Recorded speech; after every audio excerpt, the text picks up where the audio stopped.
Greetings, Divine Radiance. How are you today? Welcome to Wednesday Live and Power Hour with me, Nahkila Isha of AshworthScott Life Sculpting. I am a divine interpreter, psychic life coach, and mentor assisting you with activating the divinity and wisdom within your soul. Okay, so listen, I am 2 minutes late, and let me tell you why. I was having a hard time logging in. I noticed when I was logging in before that Cheryl was the first person. Hey, Cheryl, there you are. You were the first person on. And for whatever reason, I couldn't get on. I was like, then I clicked out, clicked back in. Okay, this new system. Remember when I told you guys that my bonus dad helped me figure it out? I don't know what I did today, but the setup looks different and I was confused. So anyways, thank you so much for bearing with me and thank you for being here. Hi, Lacey. Welcome, welcome. Hi, Shanna. Welcome. It's been a while. Good to see you. Hi, Mimi. Hi, Fabulousa. Welcome, welcome. So, hey, Denise. Hey, my beautiful sister. How are you? So I am going to light the sage. I had to grab a fresh stick because I used the rest. But let me just go ahead and light this and we'll get started with Cheryl's message since she was the first person on. How are you guys doing today?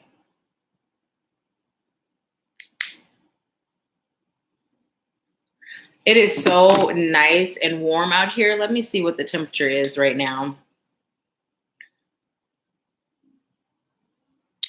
It is 75 degrees. 75. Remember back in the day, 1, 2, 3, 4, 5, I'm alive. Okay, so, oh, good, Shanna. I'm so glad to hear that. I'm good, Cheryl. And you know what? Spirit is telling me to use the mermaid deck for you today. So for those of you that are joining us every Wednesday, for joining us for the first time, every Wednesday we go live at 10:30 a.m. Pacific time, 1:30 p.m. Eastern time, and the first person on gets a card pull. Now, after I deliver the message for the collective, I do $20 mini reads at the end. So if you'd like to stay for that and have a reading, let me know, and that'll be awesome. And even if you like to stay and you don't get a mini read, in between readings, I always end up pulling more cards for us as a collective. And oftentimes you'll find that the messages for others will resonate and serve you as well. A blessing to lift sadness.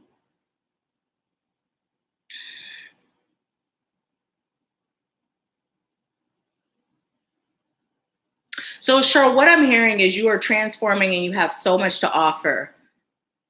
Allow the transformation to take place without fighting it. See yourself in a higher light and allow your light to shine. You are special. You have a way with words and with people. You uplift the energy and the spirits of others, but who's uplifting yours?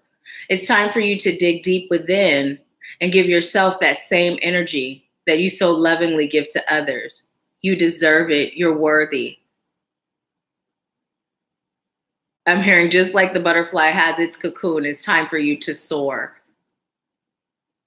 It's time for you to spread that love that's inside of you.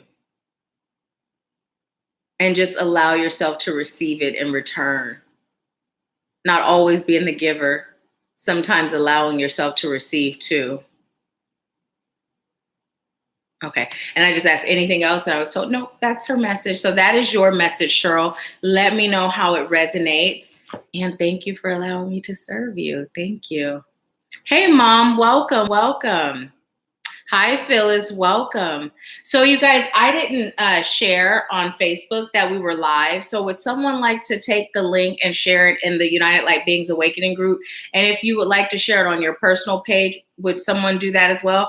Hi, Charmaine, welcome. So today was a ice water with lemon type of day. Now, usually I drink my water at room temperature, and you guys know during Empower Hour, we usually have our tea. Not today. It was ice water. My body was feeling some ice water. So let's just go ahead and get started with our breathing.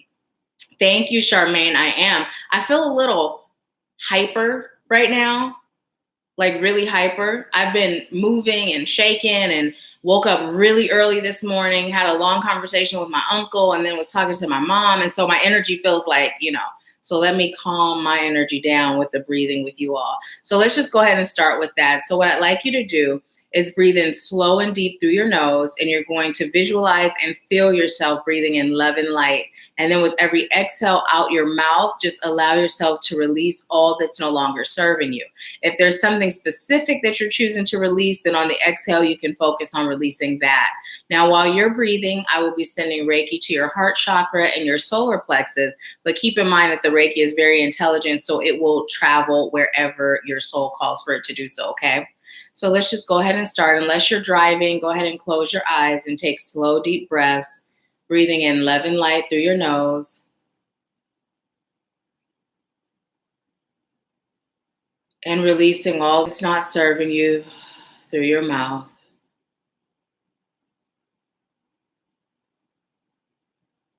And as you continue to breathe, I call on highest light guides, angels, ancestors, healers, teachers, wise ones, and ascended masters. I thank you for filling this space. I thank you for using me as a vessel of highest light and love to deliver a message to those I'm called to serve today. May their hearts, their minds, and their souls be open to receive whatever message serves their highest good. I thank you, and so it is. So just go ahead and continue with your slow breathing in love and light, and out, exhaling all that's no longer serving you. And as you continue to breathe, I'd like you to bring your focus to your crown chakra located at the top of your head. And give your crown chakra permission to open. Opening your crown chakra now. Setting the intention to receive love and light from your highest source of divine power.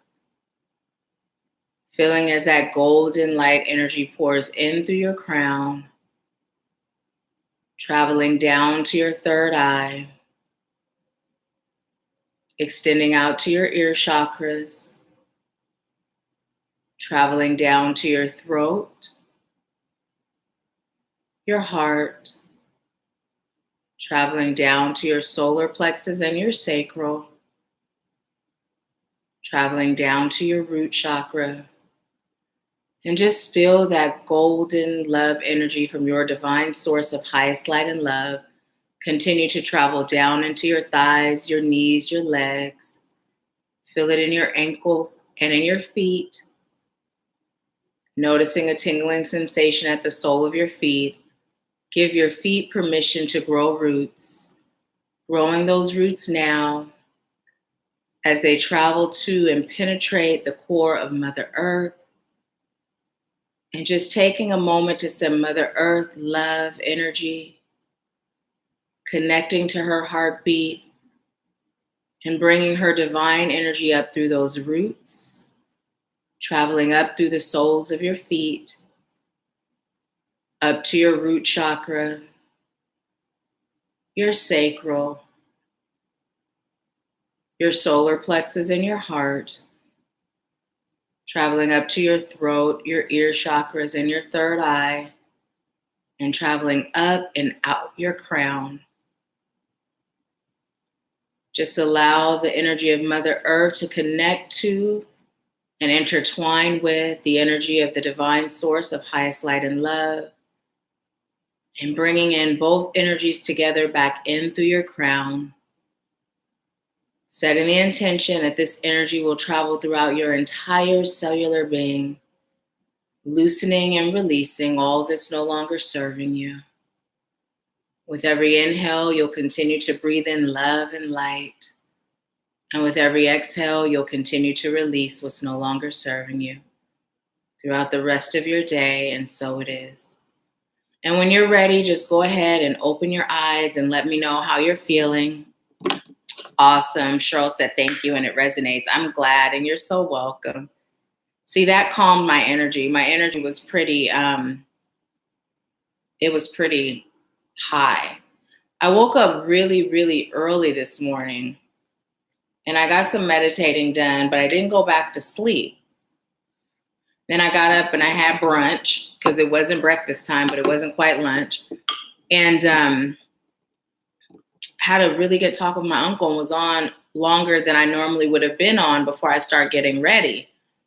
And then I had a sister in light reach out, and I was recording messages for her as I was in the shower. And I'm like, okay, I can only shower with one hand because you can't get under your left armpit with your left hand, right? So I was a little behind, but now my energy's calm. So I thank you all so much for being here. Okay. So let's see what message Spirit has in store for us today.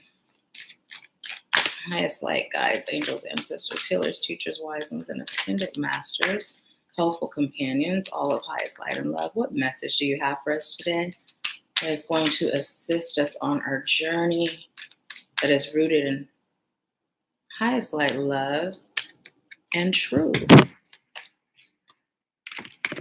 All right.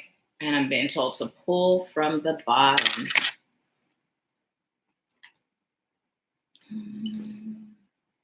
Awesome. I'm so glad to hear that, Fabulousa. I do too. It helps a lot. It helps so much. And I always say that's just a quick grounding exercise that we did. And we can do that. Did you guys see how that flipped? We can do that on our own anytime, right? Just to get grounded, get that calm and that peace. And the other thing that works too is sometimes just taking slow, deep breaths. If you find yourself feeling a little high energy, a little tense, take which one? Okay. You can just do that and it'll bring you back to center. So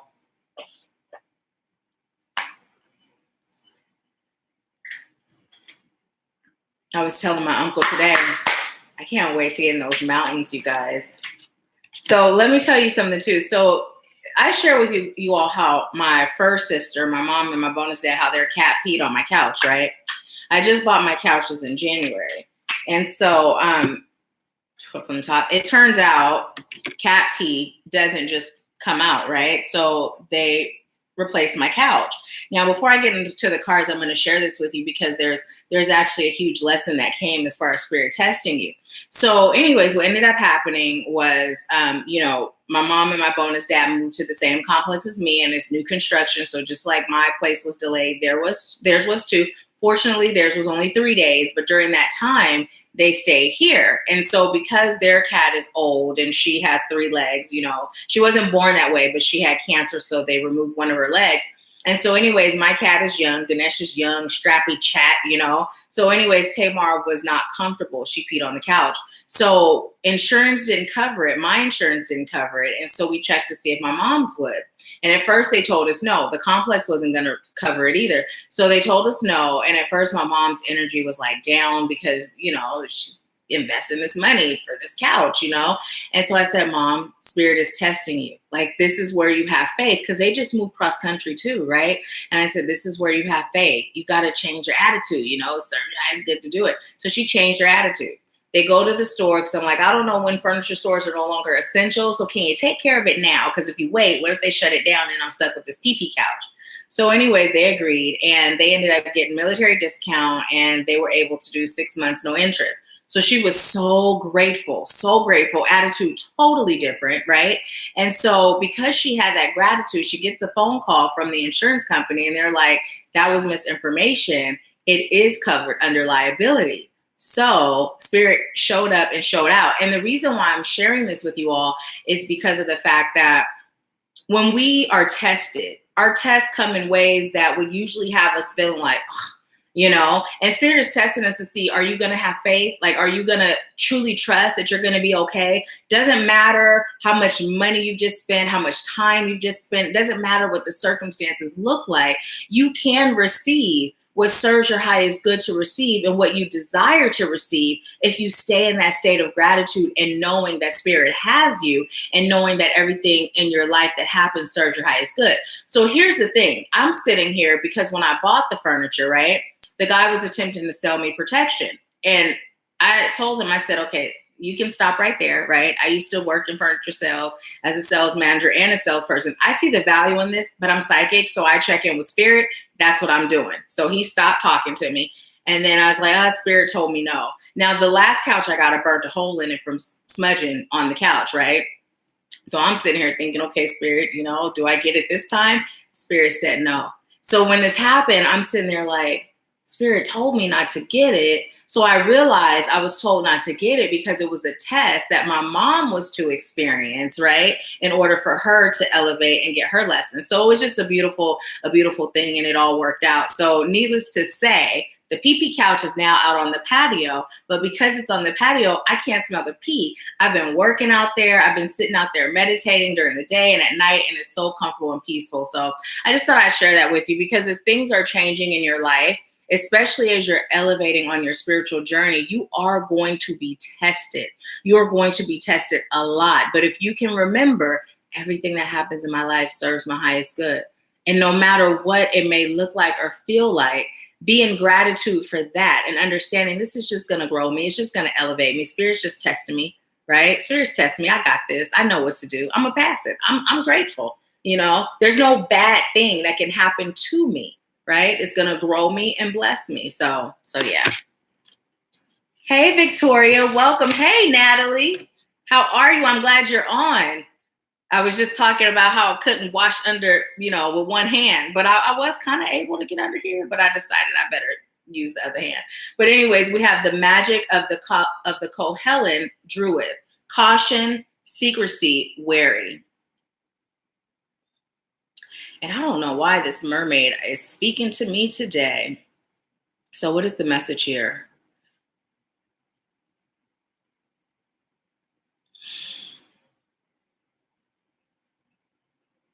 What I'm hearing is there are some people that are moving in silence. Let them.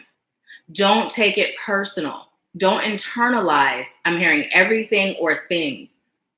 It's time for you to understand your position in this world. Understand your position in your life and their life, and understand that trust doesn't come from an outside source. Trust comes from within. You're being called to trust yourself. You're being called to trust spirit, the divine, and you're being called to trust that no situation or experience can knock you off your game. What you're being called to do right now is to release and relax. Allow yourself time and space and the energy to grow. This is your time to shine. I'm hearing, but just like plants sometimes experience shade, so do you. Don't take it personal. Stop worrying about what other people are thinking, and allow yourself to march to the beat of your own drum. And as I was saying the word beat, Spirit was saying your heartbeat, right? So when you're thinking in terms of marching to the beat of your own drum, all of our drums are our individual heartbeat, meaning it's unique to us. It's unique to our design. It's unique to our purpose. It's unique to our calling. There may be people that are placing demands on you, but don't feel obligated to fulfill them. You do what you're led to do, you do what you're guided to do, and you do what makes you happy, what brings you joy. It's not just about elevating and soaring materialistically, financially, or in tangible ways. It's about allowing your energy to soar, your happiness to soar, your peace to soar. So what you're being called to do today is to evaluate aspects of your life. I'm hearing both where you're being held accountable and where you're holding yourself accountable to someone else's dreams, someone else's perception, and someone else's desires. You deserve more. I'm hearing allow yourself to walk through the door of change and opportunity. You create these things for yourself. I'm hearing just remember, if you don't take anything else from this message, understand, don't take things personal. Don't internalize. And when you find yourself doing that, ask yourself why. What's being triggered in me? What is this bringing up in me? Because it's really not about you, it's about them. And then I'm hearing, just remember what Nahkila said, you're being tested. So let's see what you all are saying.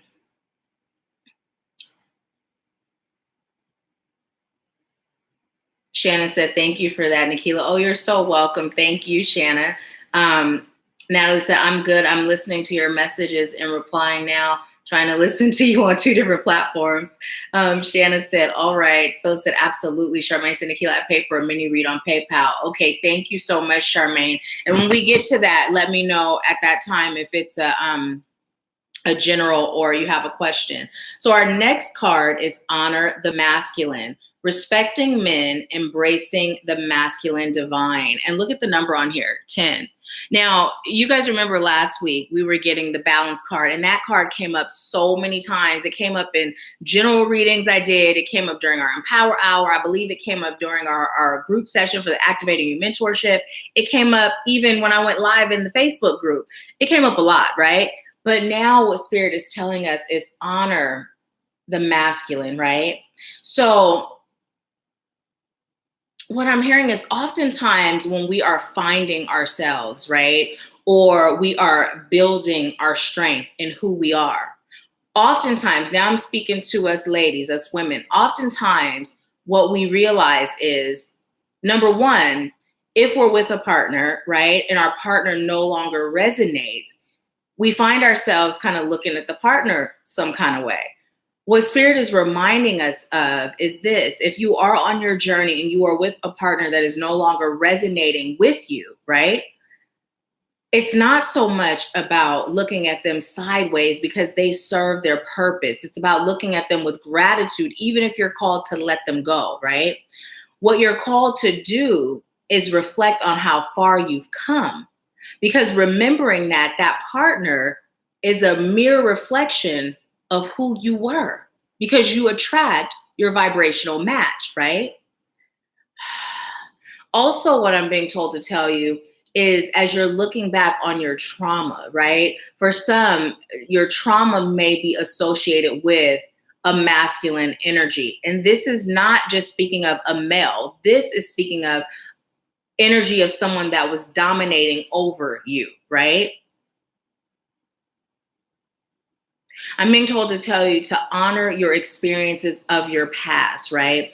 Allow yourself to feel the feelings associated with it without hate or judgment, right? Now, as I say this, I know some people, depending on where you are in your journey, that may not sound like music to your ears, but I give it how I get it, right? I give it how I get it. And so often what Spirit reminds us of is the fact that everyone and everything in our life serves a purpose to grow and expand us, right? So if you are someone that had traumatic experiences that involves a masculine energy, whether it is a male or dominating energy, what you're being called to do, I'm hearing, have gratitude, right? Have gratitude, because look at how amazing you are today. Now, as I say that, Spirit is saying in order for you to have that gratitude, it requires you realizing how amazing you are today, right? How amazing you are today. I had an extremely abusive situation growing up from my brother's dad, right? But when I was able to heal and love who I am inside out, I couldn't not accept that pain and that trauma and accept me, right? Because every experience grew me into who I am today. So if I were to erase those experiences, I wouldn't be who I am today. And today, I happen to love me and think I'm pretty darn awesome, right? But when I was in a place of self-loathing, right? When I didn't like who I was on the inside out, I couldn't have gratitude. There was anger, right? There was anger.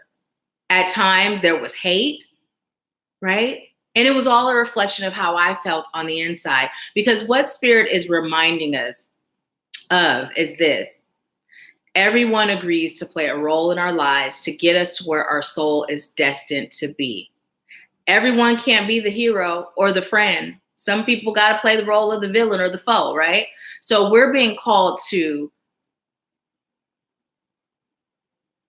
I'm hearing, look at this as divine design, right? Our lives are planned out, rolled out according to divine design to get us to where we are, right? To get us to where we are.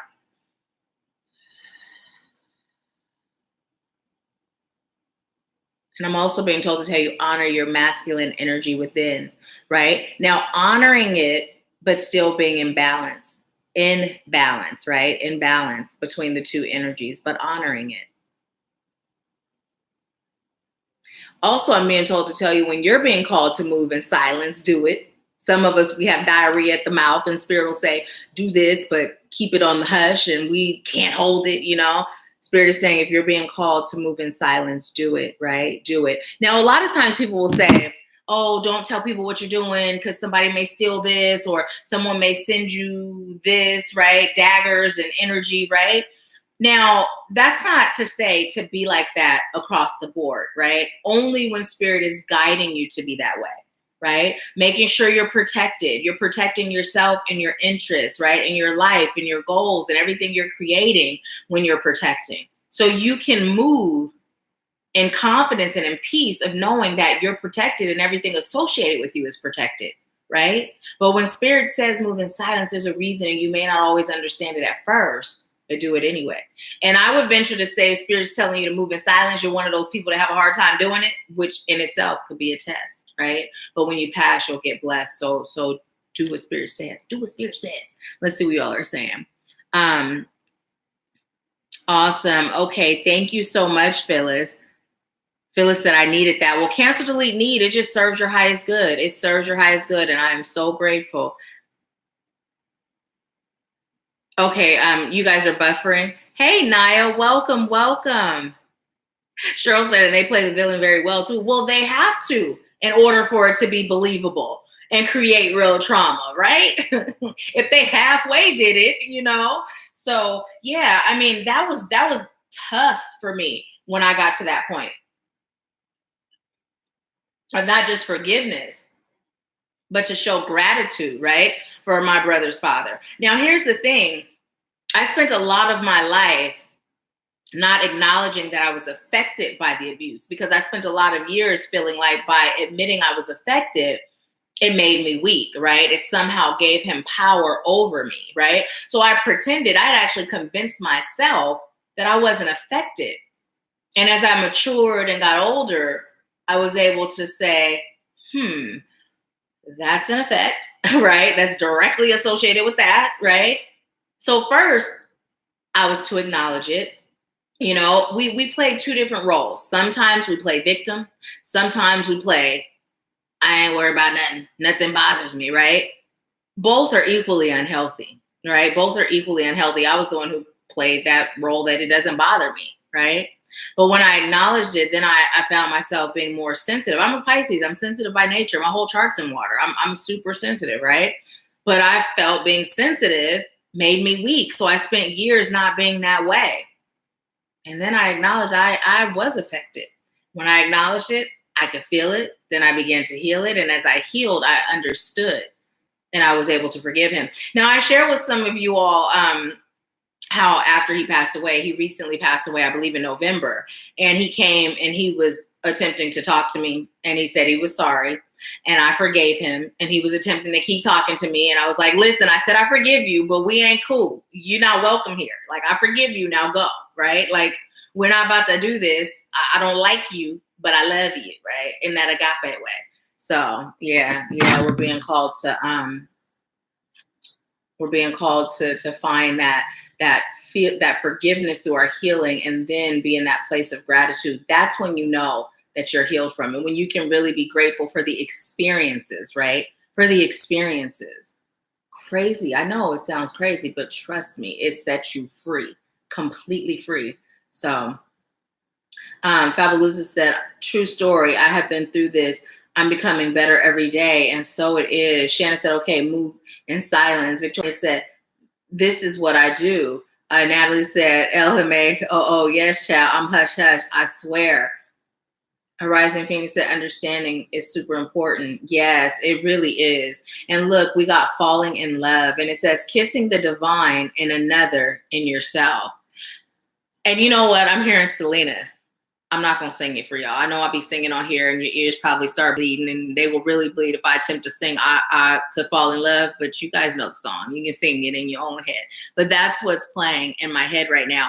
And as this is playing, what I heard was falling in love with self, right? Falling in love with self. You know what? This past weekend, I was literally sitting on the other end of the couch and I was just hugging myself, right? I was hugging myself like I just felt like being hugged and there was nobody here to hug me. So I was hugging myself and caressing myself. I even kissed my own shoulder, kissed myself right here, and I was just hugging myself and loving on myself. And it felt good, right? And what Spirit is calling us to understand, this is a lesson that I've been learning too, is until we can be everything with self that we desire and seek to be with another, then we're not really ready for another. Now, some of you may already be with another, and Spirit's not saying leave and learn this lesson. But if you haven't learned this lesson, Spirit is saying learn it now, even when you're with your significant other. But until we can get to that point where any and everything I can feel with you, I can feel with me, then we're not ready. We're not ready. So sometimes when you're feeling lonely or you're feeling like you could use a hug, just hug yourself, love on yourself, talk to yourself. I love you. I am worthy of love. So, Nahkila, you are worthy of love. I love you so much. Talk to yourself. Love on yourself. Because you're not only speaking to yourself in the now, you're also speaking to your inner child, right?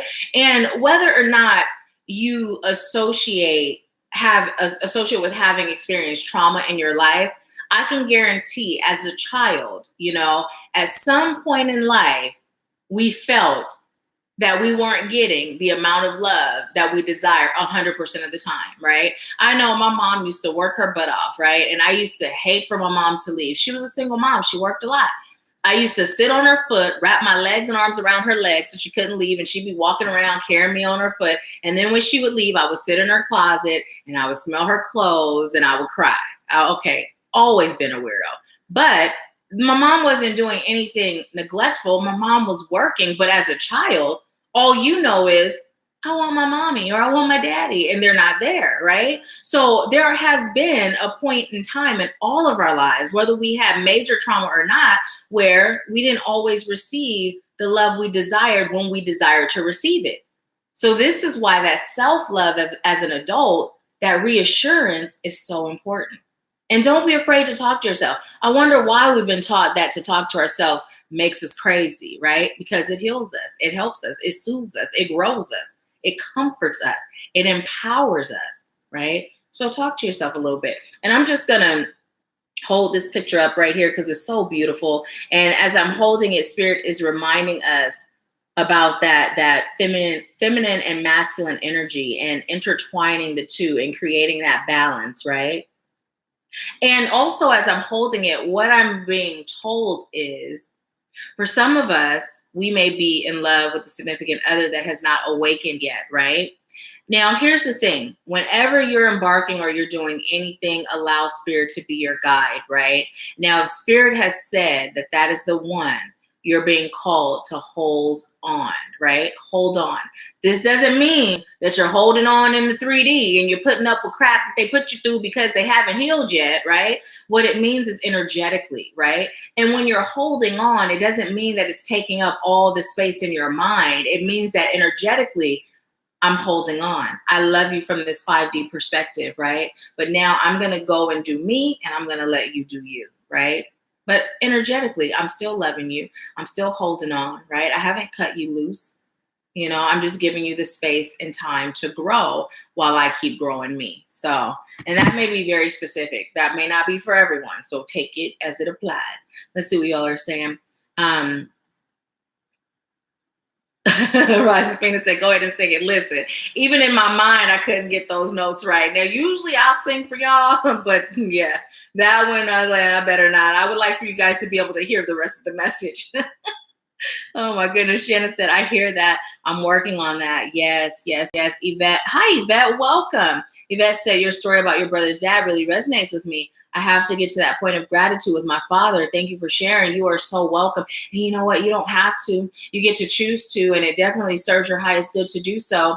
Now, you all will notice that when you say certain words, lack words, I'll give you the abundant way to say it, because when we think in terms of, like, let's say when I say I have to, right? The unconscious mind registers that as lack of choice. And anytime we don't have a choice, that doesn't feel good, right? But when we say, I choose to, it gives us a choice. So energetically, it creates a higher vibrational frequency because it feels better to choose something as opposed to having to do something, right? It just feels better, you know? So that's one of the things that makes shifting from lack language to abundant language so powerful in what we create because of the feeling. Certain words, even if we're so programmed to speak in lack that we don't associate the feeling with those words, but our unconscious mind does. Our unconscious mind is registering, right? So yeah, so that's why I do that, so that you all are able to take the lack word out and switch it with the abundant word. And if you find yourself speaking lack and you're working on shifting that, just cancel, delete, and then say it in the abundant way. So we have experiments, and it says manipulation of nature, forcing change, cruelty in the pursuit of knowledge, arrogance. So you guys already know what this is speaking of. Spirit has been bringing this up every week, right? So nothing is stronger than light. That's all that came through, is nothing is stronger than light. Nothing is stronger than light. Have an understanding of what's going on in the world around you, right? Understanding that there's no flukes, there's no mistakes, there's no mishaps, right? Everything is divinely designed, right? Whether you're working on the side of light or shadow, it's all divinely designed, right? So what we're called to understand, number one, I'm hearing strength is in numbers, right? Strength is in numbers, us as light beings, light workers, us coming here to work together, right? So as that's coming through, what Spirit is saying is part of the reason why we're called to stop internalizing things is because when we do, we're not able to work together, right? Someone can have the best of intentions, but until we heal ourselves to a point to where if someone says something or does something that doesn't feel good to me, I'm not offended. I'm not hurt, right? I'm looking at it like, oh my goodness, is that what you feel on the inside? I love you. I love you, right? So Spirit is telling us light is the strongest thing there is, right? And you can win, right? When you tap in and connect to your divine wisdom within, allowing Spirit to guide you, calling on Spirit for that protection, right? Allowing yourself to stay in the knowing that you are a divine being, you are a divine creature, you have a purpose and a calling. And I'm hearing, you can't touch this. And literally, that's what Spirit is telling us to be. You know, you can't touch this. I'm untouchable. I'm untouchable. Why? Because Spirit is cloaking me. Spirit is cloaking me, right? Now, again, we got the message last week. We are to be aware, but we're not to fear, right? We're not to fear. There is nothing stronger than light.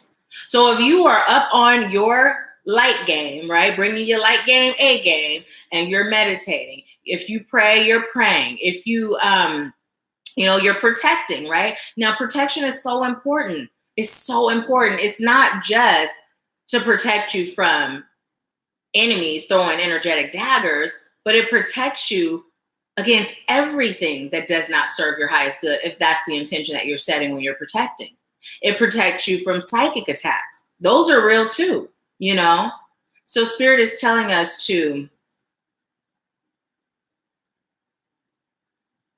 tap into that inner divinity and allow yourself to be guided into knowing what's best for you, how you're to move and operate in these times, and how you're to serve others and assist with keeping the light on top, right? How can we do that? How I do it is different than how you do it, right? We're a team, but we're different. And I'm hearing we shall overcome playing. And now I'm hearing this too shall pass. Just be aware, but don't be afraid. Also, I'm being told to tell you, don't be enticed, right? Don't be enticed. Now look at this number, 33. The Ascendant Masters are here. We're protected. We're protected. Are you guys protecting every day? I mean, literally, like how many of you are not protecting every day? Just let me know. If you're not protecting every single day, let me know. Let me know. And there's no judgment. We're just gonna explore this and talk about it. Okay. So let's see. Hey, Javi. Phyllis said facts. You already, Shannon said, yes, strength is in numbers. Cheryl said, yes, word choice is important. Hi, Sandra. Welcome. Charmaine said 11:11 for my East Coast. 212 now. Charmaine said, I mean, West. Shannon said, be aware. Phyllis said, wow. Shannon said, yeah, I am protecting every day. Awesome, awesome, awesome. Lacey said, not. Phyllis said, I need to step up on my protection. Well, you don't need to. It just serves your highest good. When you declare need, you're sending that vibration. Spirit's going to respond by giving you more need. Rising Phoenix said, I need to know what channel your mental XM radio set to. Loving the songs. You know what? I love that they bring me songs too, because they didn't used to. You know what? I was actually looking at YouTube from the TV the other day, and I searched for myself, and one of my very first videos where I got on and I was sharing with you all, and I was like, oh my goodness, because back then the way I connected was a little bit different. I was channeling, and at the time I didn't realize it. My face used to do all this weird stuff. My eyes were way back here. I'm like, I would have scared me off if I didn't know me. It was the weirdest looking thing. You know, I was on Spirit. Do I remove this? Spirit's like, no, just leave it. It shows growth, right? But yeah, they didn't used to bring me songs like that, but now they do. I love music, so I appreciate it. You know, I appreciate it. I know eventually we're going to create a Wednesday Live and Power Hour Spirit Message playlist. So yeah, let's see.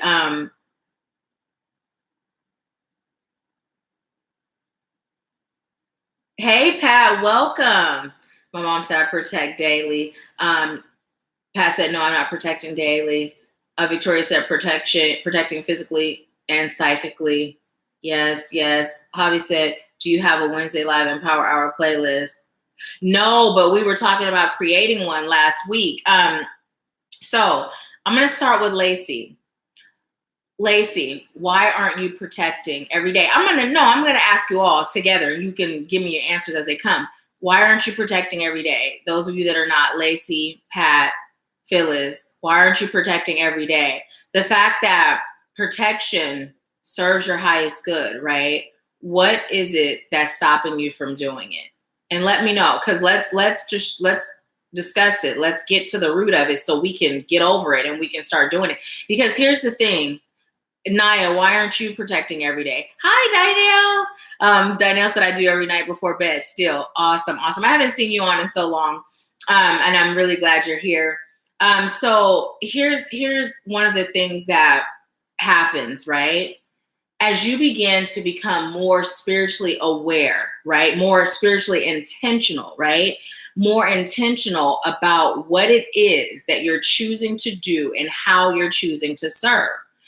Although you've always been a light worker and you've always been a light and people and entities have seen it, but because you weren't in your power, your vibration wasn't as high.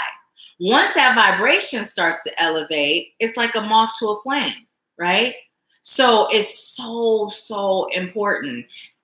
As you are experiencing your transition, your elevation, your ascension, you're going to feel a host of many different things, right? And part of keeping yourself balanced is being protected, because not only are you shielding yourself from outside forces that can harm you, right? But it also helps you to stay feeling balanced, feeling grounded, feeling peace, right?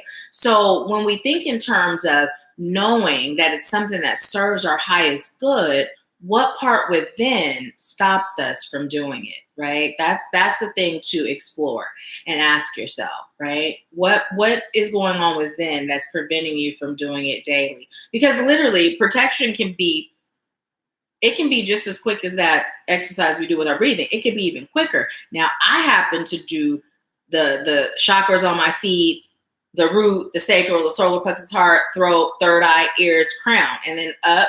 You know, I did videos show you guys how to do it. It's in the tips and tools playlist, you know, and then I do my auric field, bring it down, you know, and then state what I'm stating to protect. But you don't necessarily have to do every chakra.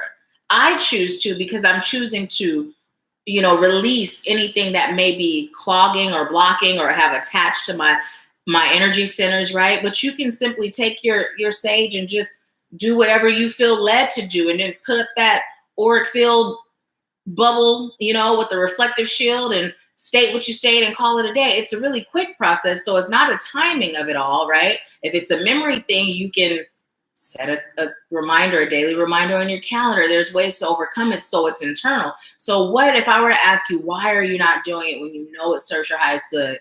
Without thinking about it, what's the first thing that comes to mind? Let's see what you're saying. A rising fan said, distractions prevent me from protecting daily.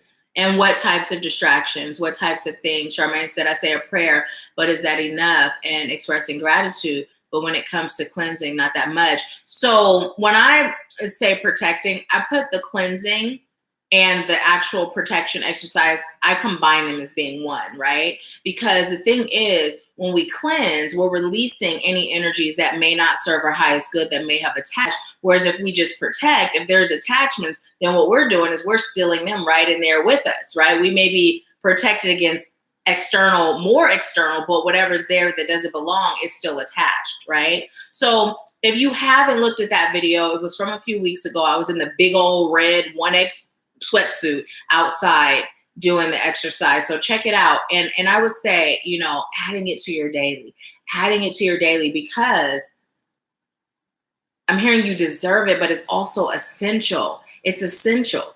It really is essential. It is, because as you're on your journey, you're dealing with your own things as you're shifting, but then to put the outside stuff on top of that. And it's not just like attacks, right? It's also just being empathic and picking up on the energies of others, right? I went to Fred Meyer one day when I was still in Washington State, and I forgot to protect that day. When I went in that store, I felt like I was going to vomit. The energy in that store, it just did not feel good to me. And I don't know what it was about that Fred Meyer, but I went in again. I had protected. I could still feel that the energy wasn't extremely great, but it didn't affect me the way it did when I didn't protect. Now, here's the thing. Before I began my journey and healed and got more sensitive, I didn't notice, right? It was still there, but I didn't notice. So the more sensitive you become, the more susceptible you are to energies. And so it's just so important. I cannot stress enough how important it is. So let's see. Phyllis said, I'm not sure if I know how I do have an amethyst crystal. I know I need to do more. Well, check out that video. Look in Tuesday Tips and Tools, and it's labeled as protection. It mentions protection in it. So watch it. Those of you that aren't sure how to do it, watch it. So yeah. And that's great, because you know what, Phyllis, we were all new to this at some point, and we're all new to the next level in our journey. So we all start as infants, and then we graduate to adulthood, and then it starts all over again, and we're an infant to the next phase. So it's just that never ending. But the beautiful thing is you're here and you're learning and you're open, right? You're open. So it's great. Pat said, I think I have a mental block around protecting, but since you put it that way, it makes more sense. Yeah. Your energy, protecting yourself energetically, Sandra. So yeah. And if anyone is not clear on how to do it, check out that video. Because I did a whole video that walks you through doing it. Lacey said, I get distracted and sometimes just push it aside. And you know what? When you say that, think about your life in general, right? I'm taking Lacey's response, but I'm applying it to all of us. Now, we're talking protection right now, right? For me, it's the water thing. Why is it that water drinking was such a struggle? Why is it? I understand where it stems from, but now it's like, if you know it serves your highest good, Nahkila, why aren't you making it a priority to do it, right? To do it. It's like, love yourself enough. So sometimes for me, what I'll do is I'll talk to myself like that. Oh, so you say you love yourself, but you know this serves your highest good and you're not doing it. How much can you really love yourself? Like the same way you would talk to someone else. Sometimes it takes us getting in that mirror and saying, how much self-love is that really, right? But what Lacey said was, I get distracted and sometimes I push it aside. Think about how often that sentiment is reflected in your life, right? Just your life in general when it comes to serving self. We get distracted and we push us to the side, or things that serve us to the side. But when it comes to someone we love, right, we're on it, right? We're on it, right? If we knew that a loved one would be harmed if they were not protected, we would be protecting them before they leave the house. We'd be protecting them while they're sleeping. We'd make sure they were protected. So Spirit is saying it's time for you to be your top priority, your number one loved one, right? Your number one loved one. So Pat, you saying there's a block. Where does that stem from, right? And now it's about us releasing that block, right? Releasing that block.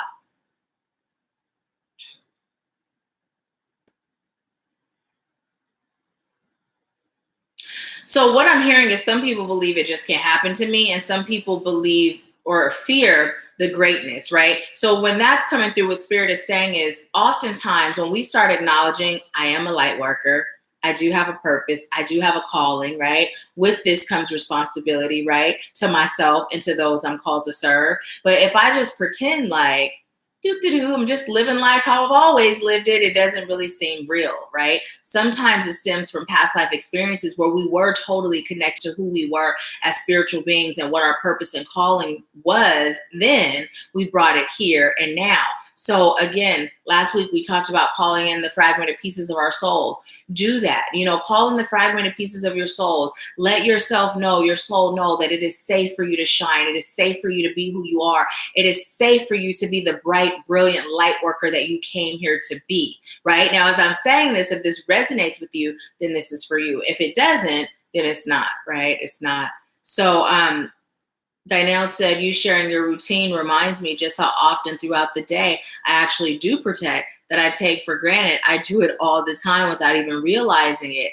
Yeah, and it does become second nature because, and here's the thing, okay? When we speak in terms of that, so in the morning, at the start of the day, I have a real specific routine, the one that I share with you all. But there's certain points in the day, my sage is always out, right? And there's certain points I can feel. That's the other thing. You start to feel when your energy is not balanced, right? Whether it's mine or someone else's, I don't really care. It's not my concern. Let me release it, right? So yeah, it's so important, so important.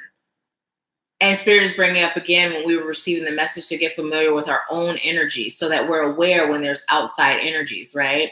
So let's see. This card says love and accept yourself, and it was in reverse. Okay, so as we're talking about the whole loving ourselves to do what serves our highest good and accepting ourselves, right, in regards to who we are, right? We can pretend that we're not chosen. We can pretend like we're normal and regular, right? In fact, we are normal and regular. It's the rest of the world that's asleep, that's not normal and regular. We weren't designed to be that way. We were designed to be awake, to be empowered, to be aware, and to be love and light, right? That's normal, right? So this right here, the reason it came in reverse is because Spirit is saying when we're not doing the things that serves our highest good, we're either not loving ourselves or we're not accepting ourselves, right?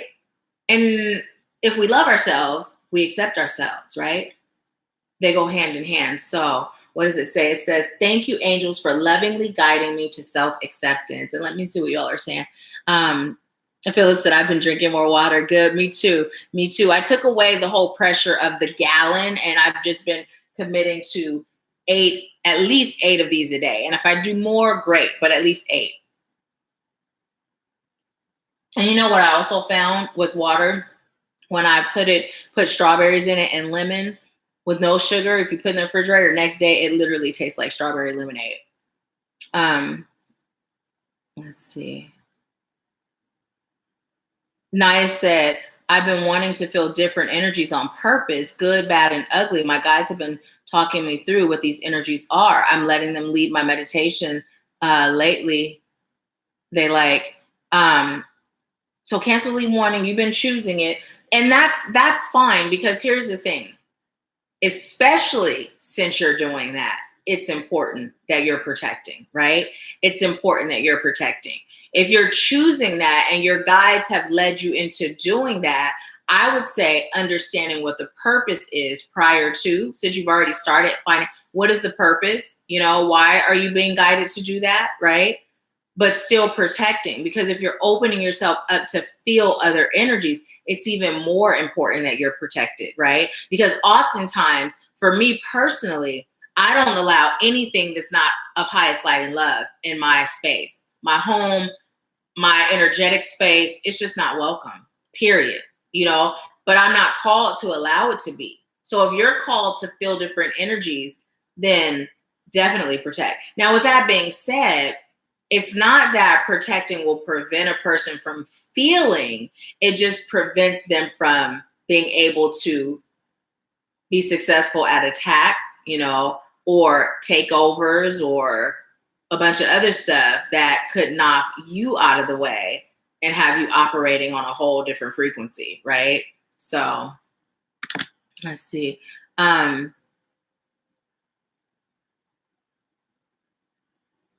Let's see. Naya said, go outside of the earth. We've really been traveling a lot. Past that, wow, so true. I would definitely protect a loved one. So it comes back to self-love. Yes, definitely. Pat said, yes, being a light worker does resonate with me. Naya said, Nahkila, I'm not sure if I'm a light worker. I'm feeling different, if that makes sense. So, you know, when I use the term light worker, right, that includes medicine men and women, that includes witches, that includes priests and high priestesses. Light worker means that we are just choosing to serve the light, right? Our intentions are to serve the greater good in a positive way, right? That's all that I refer to a light worker as, right? It's just a term that kind of generalizes us. But our titles are different, right? I'm not thinking in terms of like light worker, starseed, rainbow, like any of that. I'm just referring to those of us that are here to serve the collective by way of the greater good of positivity, light, and love, right? So yeah, in terms of what light worker, you know, does that make sense? Like, I'm not saying like, if you say like, if you feel like you're a witch, right? Because I use light worker, it doesn't apply. Like, you can be a witch and still be a light worker, you know? So let me know if that is on lines of what you are referring to, Naya. Cheryl said it ain't no telling where we all have been in our past lives. Is true. It's so true. I remember when I did timeline regression therapy with my instructor, the second year I came back and I was helping the other students, so I didn't have an opportunity to do it, and my instructor gifted that to me and did it with me. And as I was on the timeline, at one point started feeling really hot, and she was like, I wonder if you were burned at the stake with me. And then there was another time where I was like swaying, and I was like, I was hung, you know, and I was crying. Like, in this process, you feel it, but you're aware, you know? And so anyways, it was a trip, but going through my timeline, certain things came up. I mean, I've been tied to a chair and pushed off of a cliff into water.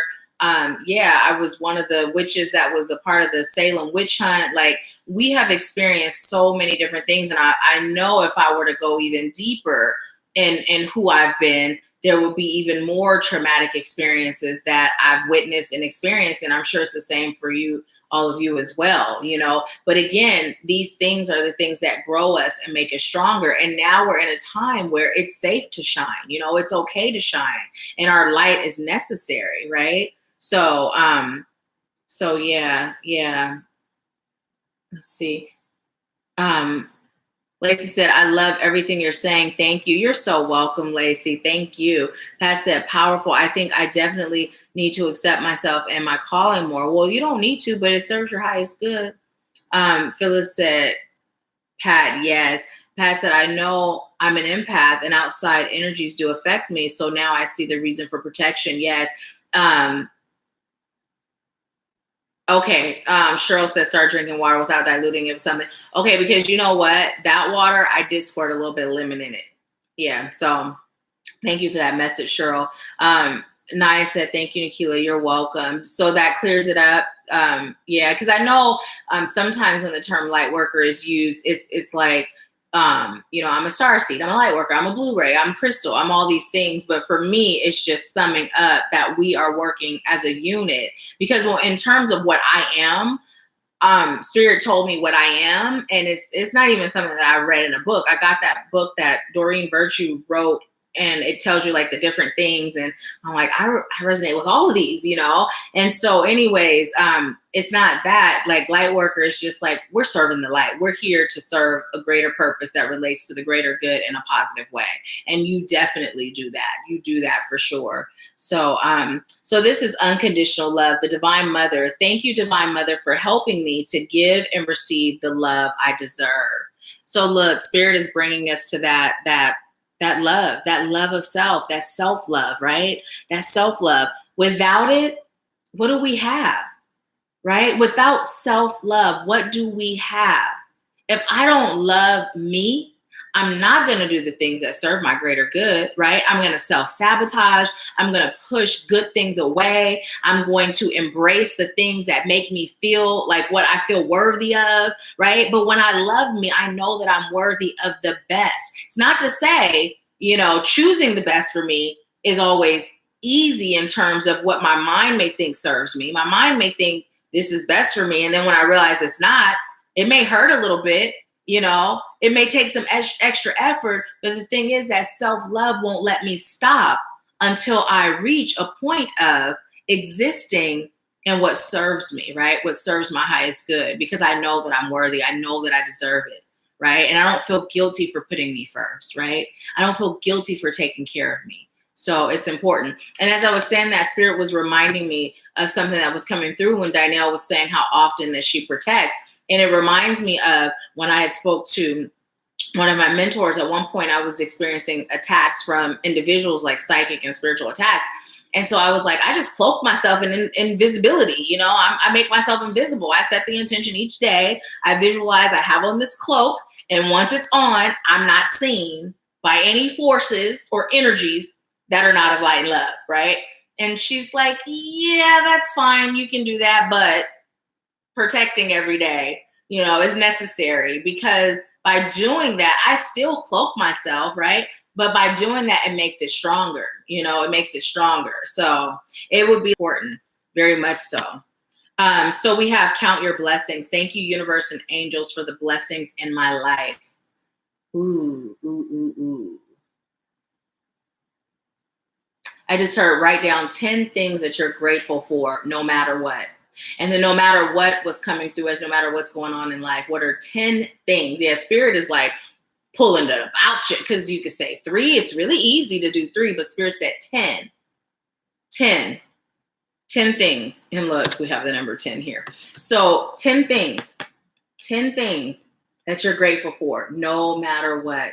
And you know, tonight is the night after the moon, the full moon. So we still have time to harness the moon's energy, right? Harness the moon's energy to choose what we're choosing to let go of and what we're creating in its place. So tonight, write down those 10 things that you are grateful for, no matter what. And give yourself time, go outside, whether it's your backyard, your front porch, your balcony, your patio, whatever, and just connect with your divine energies of highest light and love, right? And then burn it. And just send it out in the atmosphere, right? Send it out in the atmosphere, because the more gratitude you put out there, the more Spirit's going to reward you with things to be grateful for. The more you'll have to be grateful for. So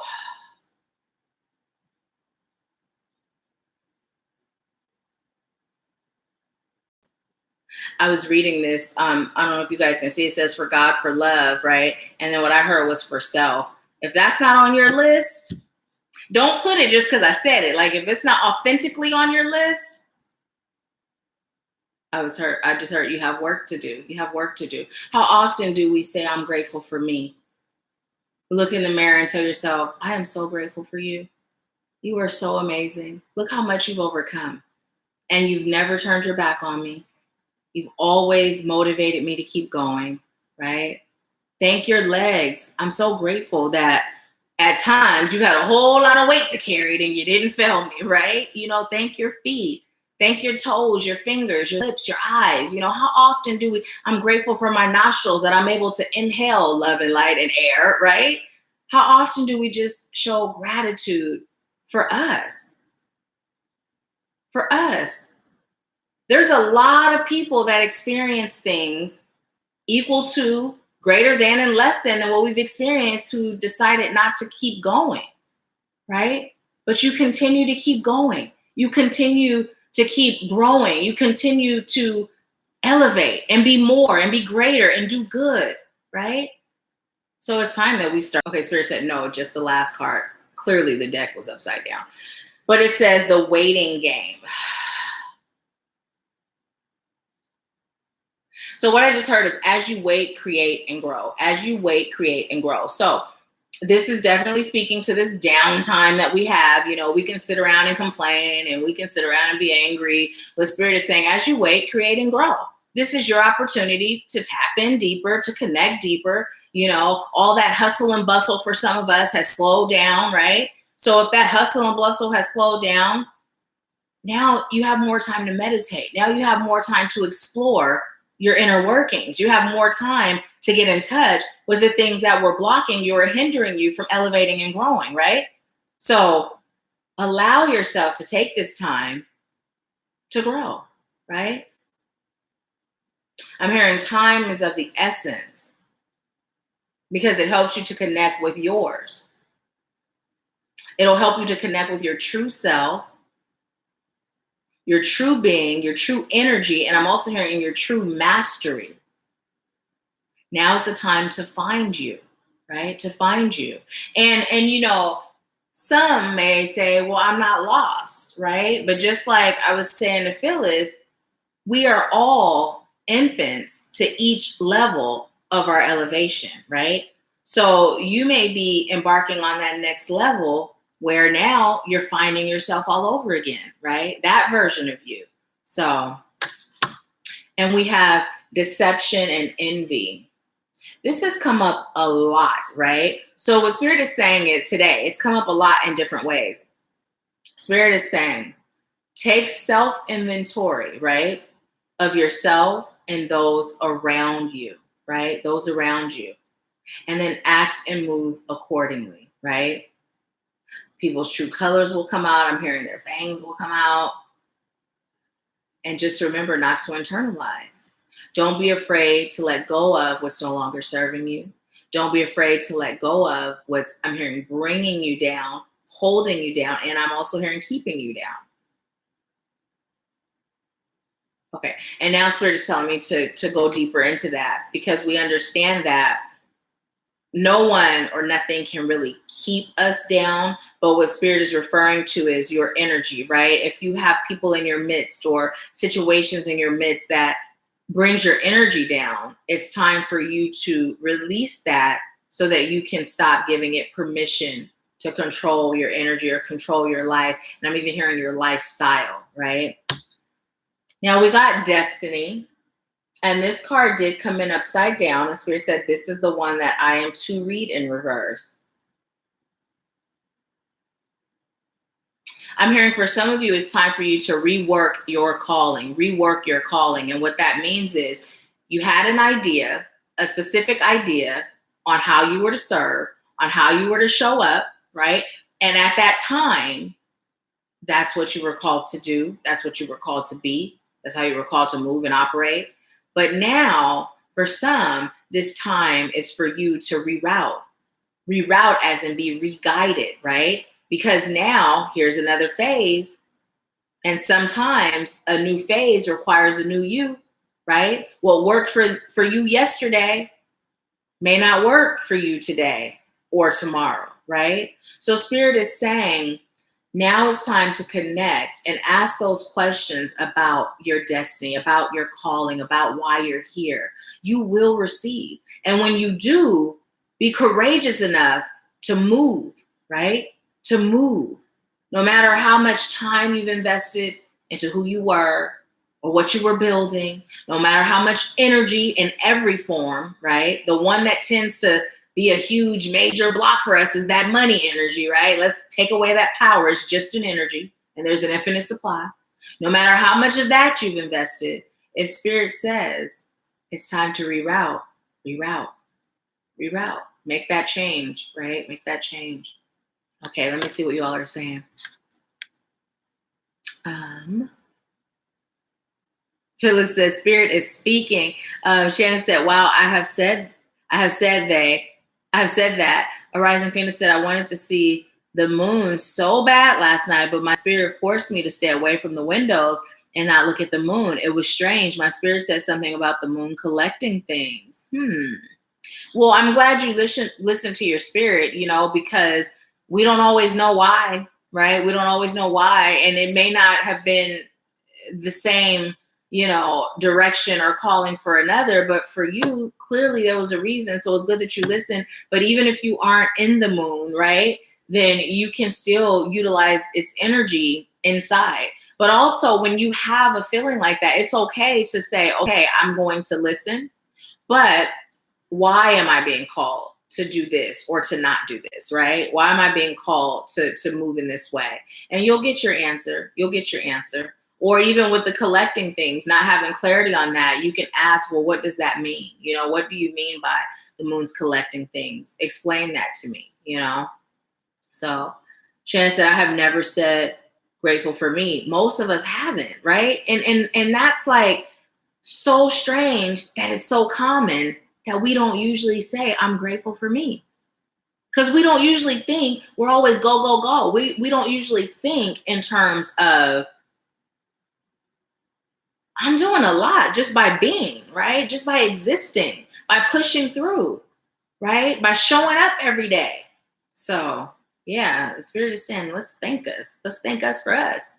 Who was that who said that? Was it Snoop who said, I thank me for some speech he did? I can't remember, but I believe he said, I think lately I've been looking at myself through the mirror and telling myself, I love you, just being grateful to me. That's so awesome. Janice said, Nahkila, waiting is challenging for me. I just want what I want. Now I choose to work on that. Yeah, because everything happens according to divine timing. And here's the thing that I've come to realize in personal experiences is this. The more I push, the more I pull, the more I obsess, the longer it takes, right? When I can just surrender, trust, and take action according to the guidance I receive, it comes so much quicker, right? When I can just, this is my intention, this is what I'm choosing, I'm so grateful, claim it like it's already mine, and then let it go, right? But if I'm like, okay, Spirit, is it here yet? Is it here yet? It comes slow, if at all, until you surrender. It happened with my second son. Oh my goodness. I was like, I'm ready for a daughter, right? Ready for a daughter, ready to have Nahkila. And yeah, I was obsessing every month, checking, am I pregnant? Crying every month, I wasn't. The minute I decided, I'm okay if I don't have another child, it's fine. That's when I get pregnant. Because anything we chase runs, right? We're not called to chase anything. We're just called to attract. Just attract, just attract. Have our frequency match its frequency and just attract. It's ease. We're called to live with ease and grace. So, yeah. Shannon said, okay, act and move accordingly. Yes. Dinelle said, rework your calling resonates for me. Awesome. I can't wait to hear what that reworking is, unless you're one of the ones the Spirit says move in silence. Let's see. Naya said, yes, I was able to chat with my higher self last night. Awesome. Joel said, we're a part of God, so we should be grateful for ourselves. Oh, my goodness. Yes. Yes, yes, yes, yes, yes. Yes. So true. So true. So I'm going to take another. Cheryl said law of attraction. Exactly. Exactly.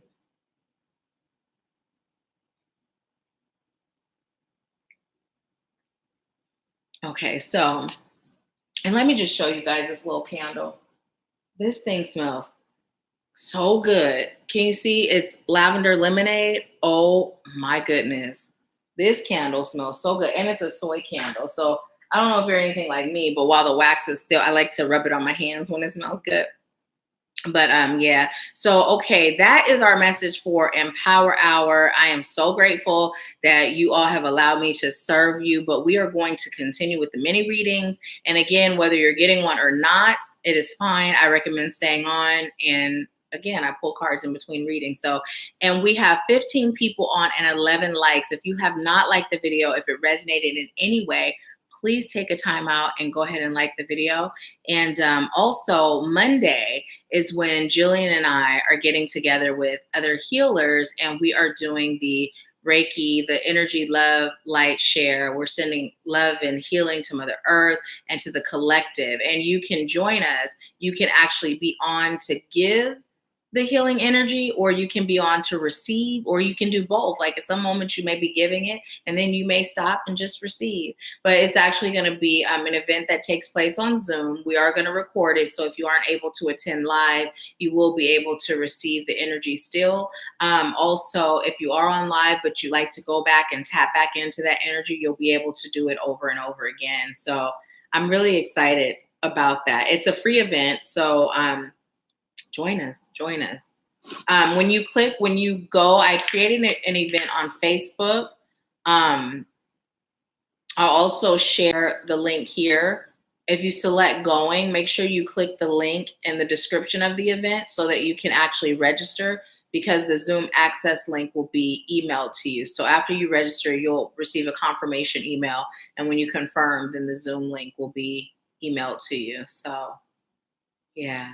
It's really exciting because Jillian and I, when we met on Monday, we were talking, and the message came through that the thing that's Mother Earth, it's not all the things that we do alone, like the building, the cutting trees, the pollution.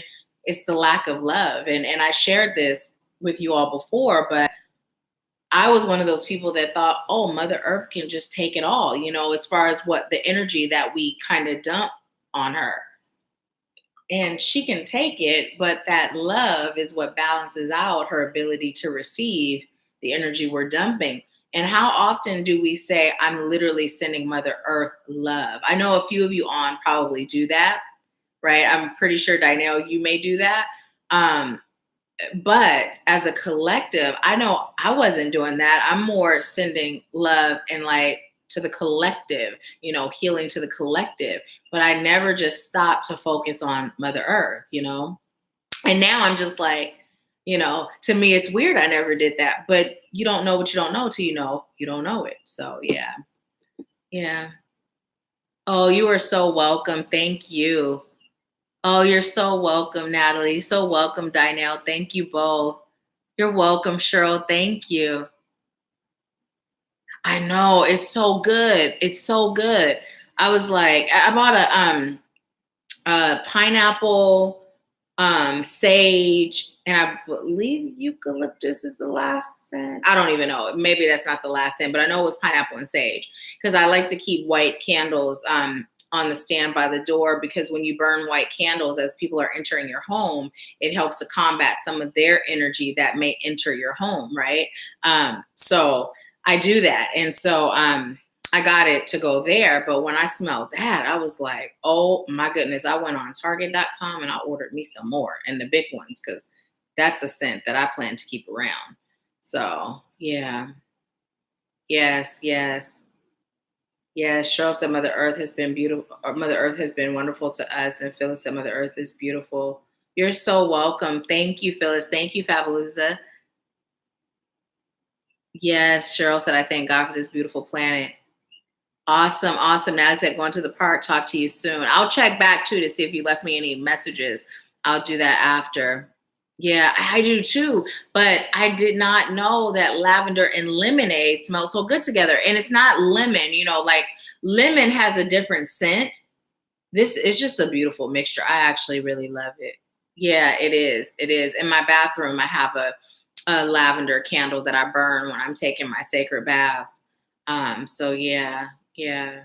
Well, let's go ahead and get into the mini reading part. So I know that Charmaine was first and Phyllis was second.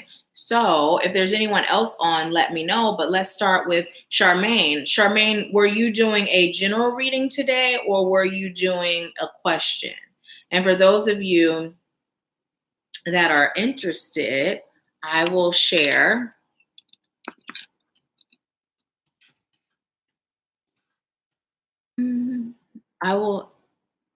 make sure I spelled it right. I'll share the Cash App link with you there. And for those of you that don't have Cash App, if you look in the description of all the videos, I actually shared the link. If you enroll in Cash App the first time you send a payment, you'll receive $5. I'll receive $5. So your payment would actually be $15 today as opposed to 20 if you don't have Cash App. Pat said I've actually had lavender lemonade and it tastes really good too. Ooh, I love lavender. The best margarita I had was a lavender margarita. It was this Mexican restaurant in Washington State. That was the best margarita ever, ever. That's like, they had these lavender cupcakes and lavender cakes at this little bakery I used to go to in Washington. Oh. But the vegan, they didn't make the lavender cake in vegan. And I was so disappointed. So disappointed. But lavender, oh my goodness, I love it. Okay, let's see. Charmaine said, oh, you're so welcome, Lacey. Thank you so much. Thank you. It was good, Charmaine. And I only had one because I didn't go to the restaurant very often. And then the next time I went back, they didn't have it anymore.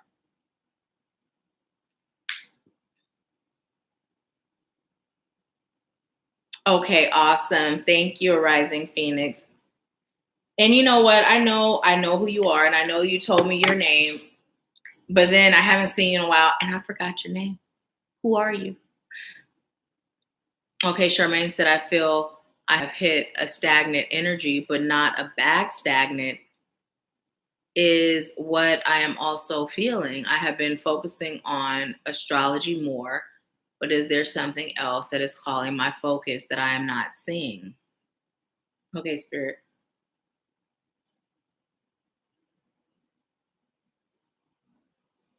So I'm hearing astrology is good for you, yes, but you are also to focus on the archetypes.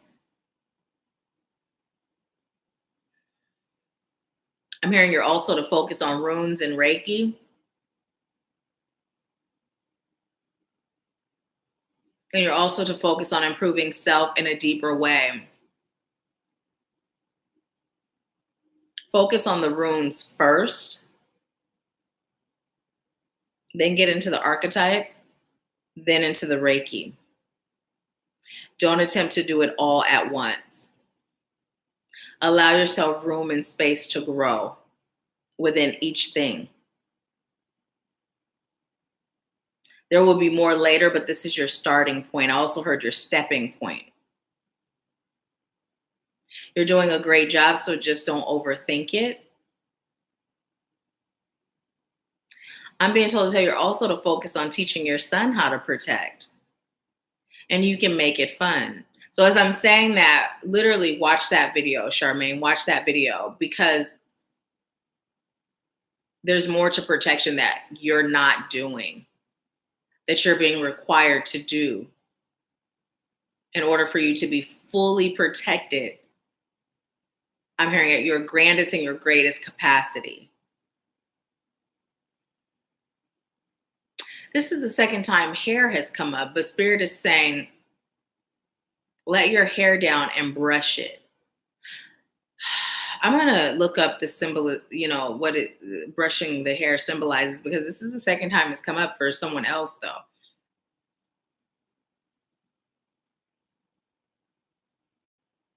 I'm hearing at night, brush your hair 100 strokes and breathe. And I'm just literally saying it like, I'm hearing it's part of mind distraction. It'll help to silence your thoughts as you're meditating. And I'm hearing again, you don't have to be lying or sitting to meditate. You can be moving and meditating. This will help to clear your mind as you're brushing and breathing. Set the intention to receive. There are messages we've been, okay. They said, nope, say it how I said it. Because they said there are messages we have been trying to give you. Because I was about to say attempting because they used lack. And they said, reason we're saying trying is because we've been trying and it ain't been happening.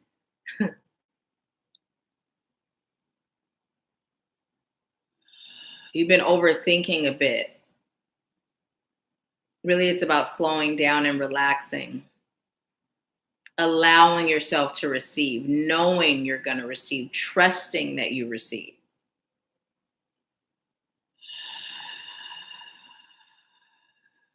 I'm hearing you're at that stage where you're ready for more, but you're not quite ready yet, right? And the reason why they're saying that is because it's coming through more or less the way you're going about it. And that way you're going about it is focusing on it, like over focusing on it. And then I heard, worry about yourself.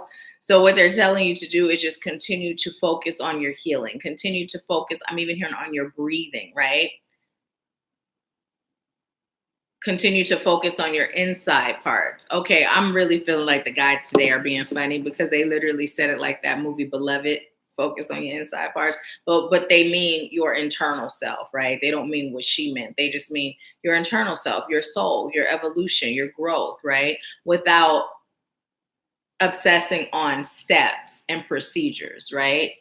More, how are you feeling, right? Not how are you doing or what are you doing, right? How are you feeling, right? Because sometimes the learning can be a distraction when we're doing it in the traditional way. But right now, start researching runes, get you a set, get you a book. And I'm being told to tell you they even have a runes book for dummies. By all no means are they calling you a dummy, but they're saying that book is a really easy read.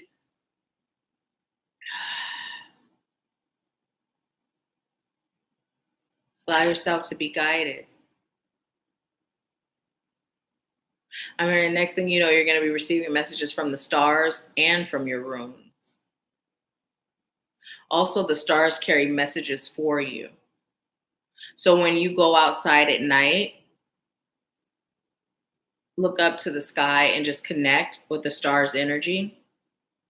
You may find yourself writing down what you're receiving, or you may find yourself recording what you're receiving. Because when you open these channels to receive, you're going to receive a lot. And I'm hearing the floodgates will be open. You are a receiver. But what do you do with that when you receive? It's time for you to understand that you're a speaker too. So speak what you receive, share what you receive, give what you receive. How are you doing that? How are you going to do that? It's about you also focusing on that. How are you serving? This is not just for you to take in alone. It's for you to share. You're just a small part in the equation. The other part is the service.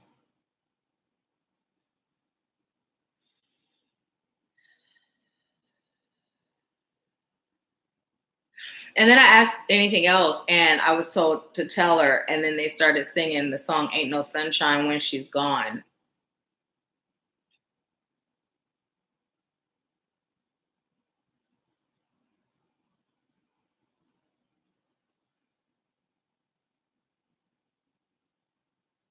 So what I'm hearing is when your mind isn't in it, when your heart isn't in it, when your soul isn't in it, it's like you're gone, right? Everything must be aligned. Your heart, your mind, your soul. Put your all in it. If you don't feel joy and passion on all of those levels, your mind, they brought mind into, then you know it's not for you. When you connect to something, you'll feel it across the board. It'll fit like a puzzle piece. There will be some things that you're guided to do that will feel foreign in the beginning because your soul has to remember that you've done this before. When you're guided, do it anyway. But if you find yourself embarking on a new part of your journey, and you don't feel the passion in all those areas, I'm hearing then stop and reevaluate, and also seek guidance from spirit. I'm hearing it's time for you to, and they start saying, spread your wings and fly away. Okay, now I'm being told to pull a card for you from the Mermaid deck. This is for Charmaine. What message do you have for Charmaine? That one. The present. Gift, treasure, revelation of own value, nowness. So literally when the card came up, Spirit said, this is also what you're to focus on, the present. Now. Being in the now. Not worrying too far out in the future, just being in the now. So this is why now the runes add that. And although you've received some more steps, simply focus on that. This is also a test for you is what I'm receiving, because you've received those other things. And let's see if you're just going to focus on the runes, right? Right. Now, astrology, yes, keep going because it's a continuation, right? But the runes is the next thing that you add, right? So there you go. There you go.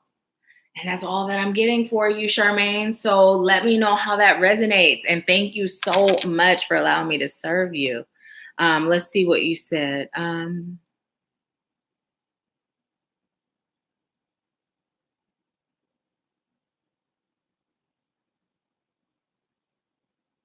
Okay, Javi, thank you. So in short, the archetypes are, how would I put it? You know how you have more of an understanding of something, but you never really put it in words. So like the archetypes describe our energies and our behaviors, right? So like, for instance, when I had my test done, my archetypes are the magician and the sage, right? So that part of me that is really deep into like the woo-woo and the magic is, you know, the magician or the alchemist, right? Same. And then the sage is more like that wise part. And they're literally on both opposite ends of the spectrum, right? And so it helps me to understand me, right? It helps me to understand me. It helps me to understand who I serve and how I'm to serve. It helps me to understand just me, to put it in short, right? That's the only way I can describe it. And so there's many types. There's magician, there's sage, there's orphan, there's hero. I mean, there's so many different archetypes. So you are to begin learning about archetypes so that you can bring it into how you serve, but starting with how you serve self, right? But first focus on the runes. And if anyone else can explain it better, then please do, because it's one of those things where you understand it, but it's difficult for me to explain it. Pat said, gotta run, but have a blessed week. Thank you, Pat. You too. Charmaine said, this is resonating so much as far as going outside to receive. I feel like I am not that knowledgeable enough to share, but that is work in itself. So here's the thing. Here's the thing, right? You are knowledgeable to receive. You learned something just now, today, probably, whether it was on Empower Hour or before. And now you can go the second you learn it and share it with someone else. And the thing is, when you're tapped into that divine wisdom, you don't have to feel knowledgeable enough to receive, because spirit will guide you, right?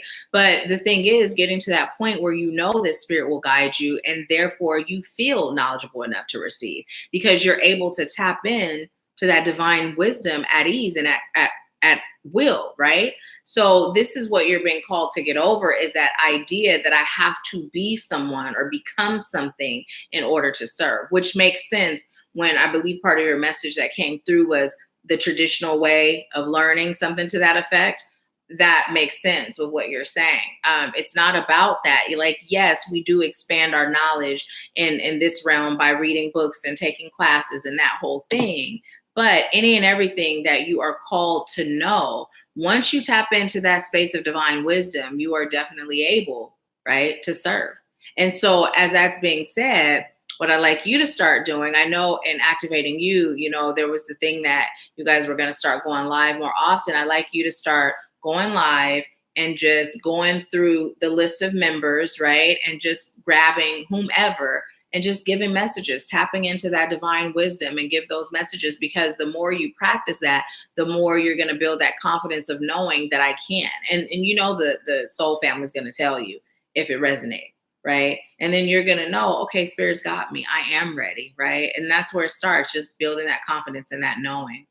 So Sandra said, yes. So I will share it with you. Let me get in and get it for you. Now, I will tell you that on all of the videos, there is a description.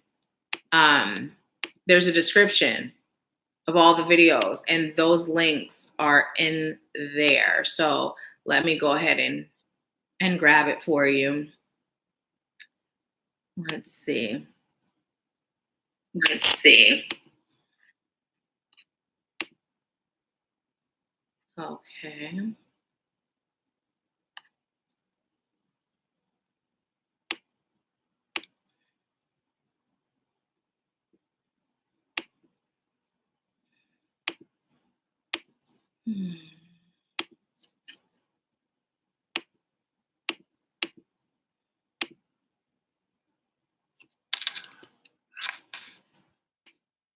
Okay, there. I just shared it. Oh, you did. Okay. Okay. So here, let me share it with you. I just shared this link here, Sandra, the last one that has the 5 on it. Go ahead and click that because the generals are 20. So go ahead and click that, and then you'll be able to pay the additional. Charmaine said, yes, I have to be in it, all of me. Yes. If not, I will drop it. I'm like that with tarot. I feel it doesn't fit. Yeah, and that didn't come up for you. It's not to say that later it may, but right now that's not your lane, but runes. And I'm excited about that for you. I know there's a lot of people that do runes, but just in our community, there aren't a lot of people, our soul family community. Also, what I'm being told to tell you is when you get your runes, just kind of see what you receive even before you get the book, and then compare, like tapping into spirit, compare what you're receiving, right, with what you learn. So you can start to also see how that divine wisdom comes through, even when you have no knowledge of something, right?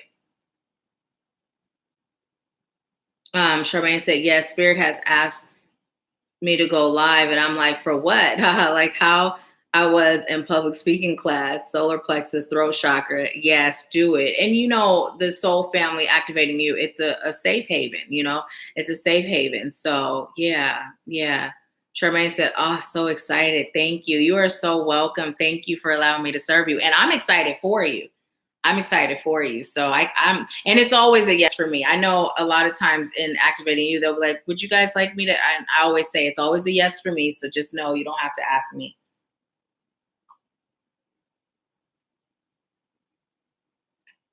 And the other thing too is oftentimes you can connect with the person's higher self and ask, is it okay for me to deliver this message for you? If you can't get in touch with the person, but as you're looking at the list of members, you feel led to deliver, because sometimes spirit, they're not always on, but that doesn't mean spirit doesn't have a message for them, right? They're not always on to say yes, right? So yeah. So so Phyllis, you were after Charmaine. Let me know if you like a general or if you have a question. I believe you said general, but remind me, please. And who is Tamika? Who's Tamika?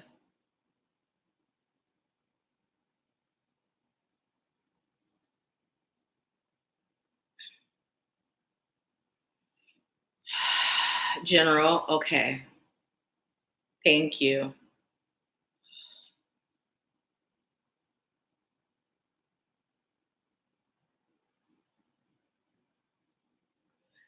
Okay, so I am disconnecting from Charmaine's energy.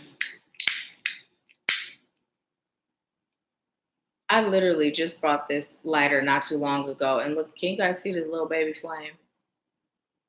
That is ridiculous. And sometimes it comes on and sometimes it doesn't. But I just recently bought a pack of 2. And that flame is huge. It's going to last me for a while. Okay, thank you, thank you. Okay, thank you. So, Tamika, you are after Phyllis, and then Sandra, you are after Tamika. Okay. Spirit said, put those cards back because you are not using them. The mermaid deck. Okay. I'm connecting with Phyllis's energy. What message do you have for Phyllis? I just heard speak your truth, Phyllis. Also heard don't be afraid to connect.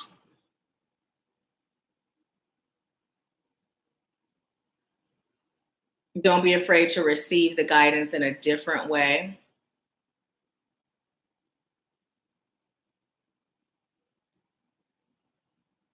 I heard you and this spirituality stuff, it seems a little foreign at times. And what it's coming through as is you are combining your spirituality with teachings from your past, right? And some of the things seems a little foreign. But I'm hearing it's okay. Your soul is ready for this. In fact, your soul called for you to be here.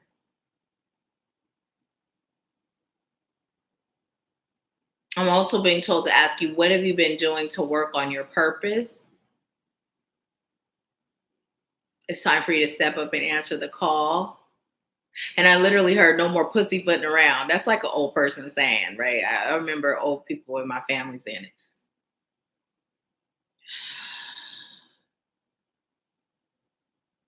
And they said again, no more pussyfooting around. Be all in. I'm hearing you're either all in or all out. I heard your soul won't let you. I heard both not be all in, and your soul won't let you be all out. I'm hearing don't fight against the current, and the current being your soul. Your soul is calling for you to elevate. Your soul is calling for you to do more. You are one of the ones that's being called to I'm hearing reevaluate and reroute your plans for your life. There are things that you thought you'd be doing that you are not doing. And there's things you didn't think you'd be doing that you are. Now it's time for you to build that connection and connect with the divine and also her spirit to find out once and for all what you're called to do. You've been receiving messages, you've been receiving promptings, and in your soul, you know, but there's something that's holding you back. And I'm feeling solar plexus stuff with you right now. Your solar plexus is depleted because you too have been giving so much of yourself, but not replenishing, not serving you. So now it's time for you to take this time to chill, take a break, relax, and really focus on you, really focus on feeding your soul, feeding your desires, your passion, and just allowing yourself to embark on this new phase of your life.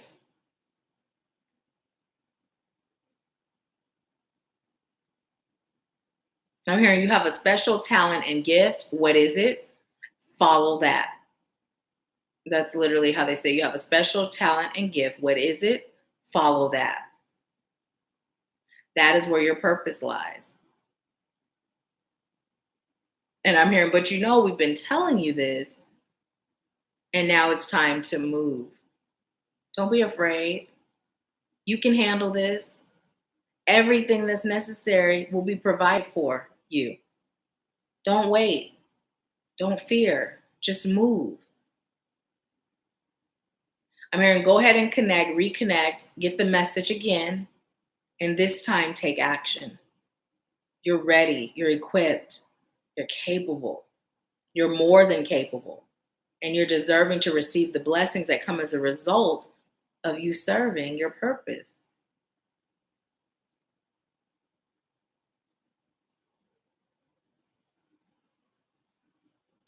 What I just heard was, how often do you take a time out and say, I'm doing this because it's my purpose, right? And what they're doing is they're comparing it to, like, why do we do things? You know, sometimes we do things because I have a family to take care of. I'm doing this because it pays well, or I'm doing this because, but how often do you take a time out to say, I'm doing this because it's my purpose, right? It's time for you to start moving in the direction of your purpose. Her period. Let's see which deck. That one. I'm being told to. Oh shoot! I'm being told to. Thank you. It was still lit. Did not burn a hole in my dress. Being told to pull from this deck for you. Did you see that? The book was still in here. What's the reason for that? And what was the reason for that falling like that?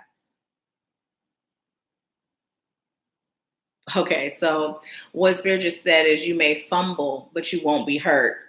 So literally, there's ashes on my dress, but no hole. And this is a really thin dress, no hole. So Spirit is saying, as you are answering your calling, embarking on your calling, stepping out on faith to experience a new adventure, this is how you're being called to look at it. You may fumble, you may even stumble, but you will not be hurt. You will grow and you will learn, but you will not be hurt as long as you allow yourself to be guided. And with the book, what I'm hearing is, you don't have to always do things by the book. The book and your soul are sometimes one, but not all the time. And when it's not one, don't follow the book, follow your soul. Your soul is where the guidance lies. Your soul is where Spirit dwells. Your soul is what knows. Your soul is all knowing. Follow that. I just heard to hell with the book. And literally, I felt like tossing it, but then that would mean I'd have to go find it. But that's the feeling that came through as they said, to hell with the book. Okay, so what message do you have for Phyllis? That one? Okay. You have communion, Raphael.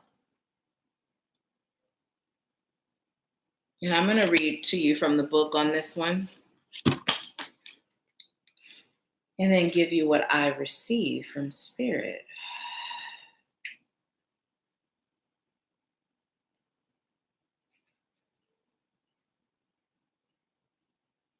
Okay, so communion says, I'm going to hold it up so you can see it. It says, Raphael's oracle reminds you of the great Islamic tradition of the Hajj, an annual pilgrimage to Mecca, where pilgrims celebrate a communion with their earthly brothers and sisters in face of the divine. The objective is the twofold right of collective petition and praise of the divine. Therefore, observe where communion is not apparent in your life. Know that the source is within you, ever present and all wise, wishing you to reveal the joy of your life in your heart, which possesses true insight. Chant Om 3 times to align with communion of the holy angels, and Raphael will show you the way. So Om, when you chant, you extend it. Om. And just allow yourself to feel the vibration inside your body, right? So chant that 3 times.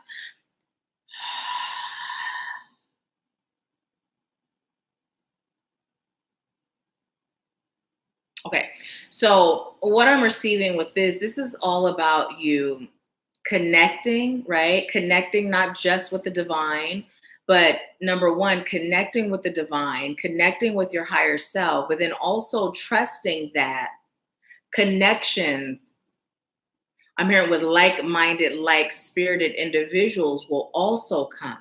Because the more you elevate, the more you grow. Sometimes that fear of outgrowing what's familiar becomes a thing. Well, when you can trust and know that there is no loss. Whatever is lost will be replaced. You can move with more ease. It's time, Phyllis. You're being called. Are you going to answer? Are you going to wait? And as I heard, are you going to wait? I then heard procrastinate. And it's not coming through as a negative thing, right? Oftentimes we think of procrastination as being something negative or someone calls us that. But what Spirit is saying is, if it is a matter of procrastination, ask yourself, why? Why? And just look at that card. All those individuals coming together to serve the same purpose, right? The same purpose, but in many different ways. Many different ways.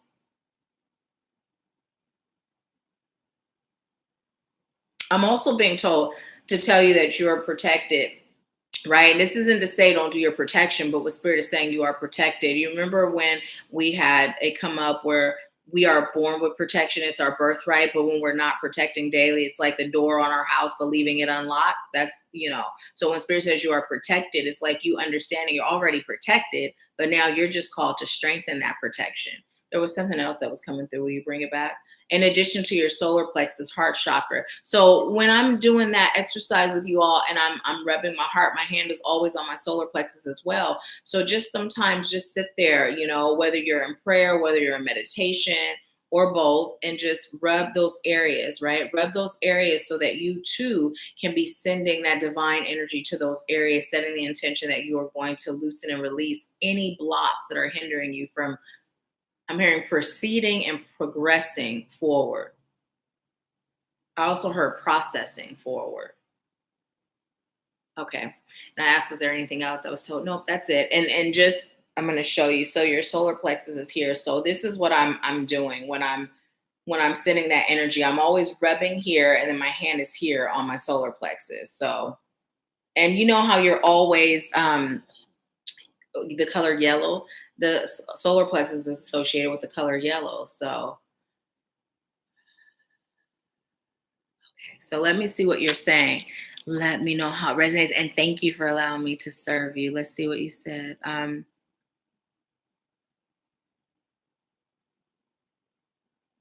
Thank you so much. Thank you so much, Charmaine. I mean, Cheryl, you spoke to Charmaine, and then I saw Charmaine's name and read that. So thank you, Cheryl.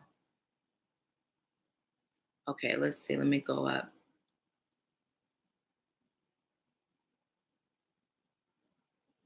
Okay, Phyllis said, yes, true. Oh, wow. Yep, that sounds like one of my ancestors. Exactly. I was asking Spirit about my calling. Oh, wow. Awesome. I do a pour out so much until I get drained. That's so much confirmation. I'm so grateful, Phyllis. Thank you. Phyllis said, confirmation, OMG. Yes, Anitra, I am. I am. And welcome. Phyllis said, been wondering about my calling. That's my angel, Raphael. Yes, I need a soul family. Well, cancel delete need, it serves your highest good. And right now, this week, the Activating You group mentorship, it's still on special. It's normally $111 a month, but it's $77.77 a month. So if you enroll before the week is up, you're grandfathered in at that investment amount. So no matter what, if you stay after the year, no matter how high the prices go, you'll always only pay that amount. So if it's something that you're ready for, meditate, ask Spirit. And if you get a yes, now is a great time to move forward. Phyllis said, beautiful card. Phyllis said, I needed to know that I'm protected. Yes. Oh, wow. Thank you, Cheryl. So thank you so much, Phyllis. I'm so glad that it resonates with you. And thank you for allowing me to serve you. I'm so grateful. And get back to me and let me know in regards to joining our soul family, if that's something you're being led to do. And even in the group mentorship, you do get individual time during the group session. I'm not just speaking to the group like here, like each person has their individual time where we're connecting and I'm actually serving you on your specifics. So thank you. Thank you. So Tamika, you're next. So I'm going to disconnect from Okay, guys, you know what? I am so tempted to go get that. I am. I'm going to go get that other lighter really, really quick. I will be back. Okay.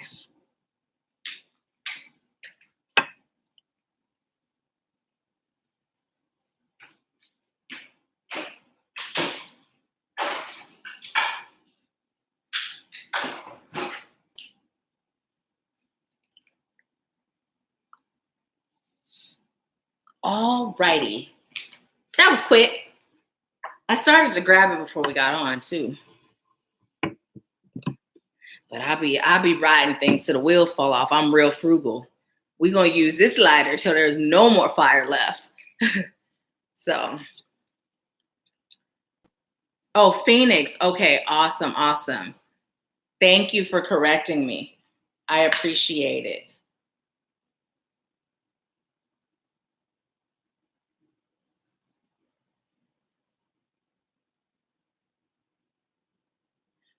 Okay, so I am disconnecting from Phyllis's energy and connecting to Phoenix.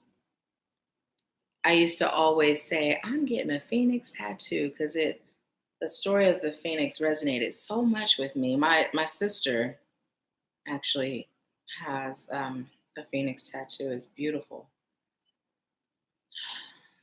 Okay, what message do you have for Phoenix?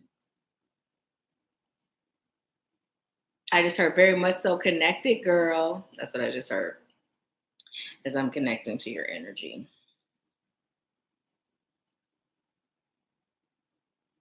I'm hearing solar plexus and sacral could use a little healing.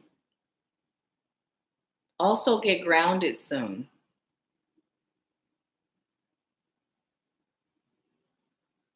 I'm hearing get more into routines and rituals.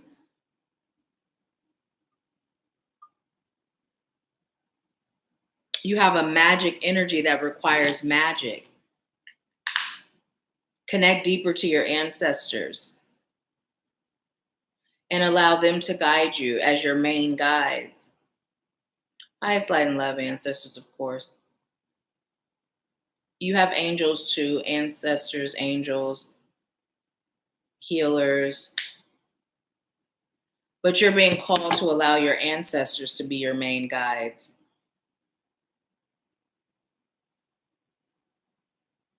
I'm hearing your ancestors were very wise medicine women and medicine men. And you follow in their footsteps. They're here supporting you. But you don't talk to them nearly enough. They like to communicate with you more, but they rather not bother or disturb you because you seem so preoccupied with life. You're being called to take a time out and connect.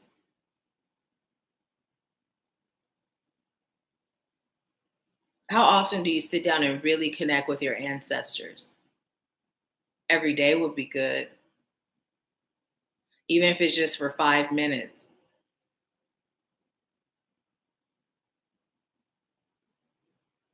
I'm hearing, but really make sure you're building that bridge between you and the spirit realm and utilizing their energy to do so.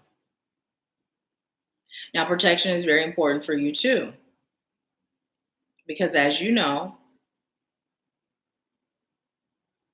opening that portal opens that portal. Smudging yourself is really important.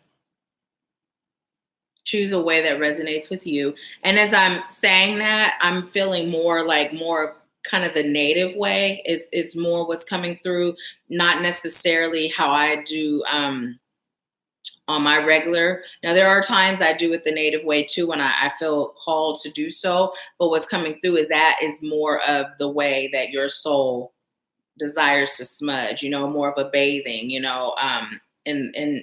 bring smoke, even, inhale a bit because then your words, that is more what I'm feeling for you as far as your regular daily way of cleansing before your protection.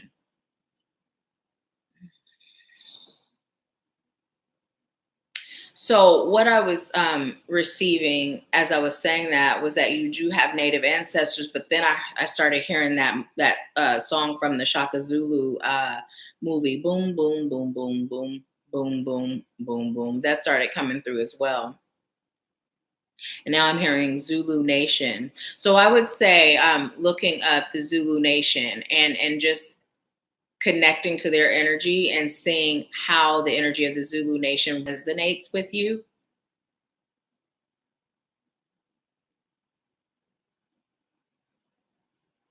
I'm also hearing Asian inspired. I'm hearing these are ancestors that are coming through. So right now you have Native ancestors, African ancestors, Native ancestors, and and Asian ancestors. Keep in mind also that your ancestors are not just ancestors that are from this lifetime, right? And I heard, nope, you have them coming through from several, many, and all of your lifetimes. They're here to aid and assist. I'm hearing since you were a little girl, you felt a presence that was unknown to you. It became so familiar that you just got used to it. And it started to feel like it was just a part of normal life. Your ancestors have always been here, guiding you, protecting you, showing you the way. Now it's time for you to be more intentional with your connections and connecting to them. I'm hearing they're here to show you the light. They're here to show you the light within. And as I'm saying that, I'm hearing because it's deeper. It's so much deeper than what you've accessed. They're here to show you the light without. So they're saying they're here to show you the light in the world. They're just here to guide your steps. And what I'm being told is that saying that's like, I am the dreams of my ancestors. Like that's how it's coming through. Like literally you are, right? Their dream, the epitome of their dreams. You are their dreams in human form, right? And you are the one that chose to answer the call. And you are the one that chose to do the work that they weren't able, for some, do, and for others, I'm hearing accomplish and finish. And I'm hearing no pressure, like, but it's coming through like no pressure, no pressure at all. Like kind of like a joke, but they're saying seriously, there is no pressure, but it's a heavy weight to carry. So I'm hearing both, let us help you carry it, let us lighten the load. Open and expand your heart to new ideas, creative energy, channel writing, do it.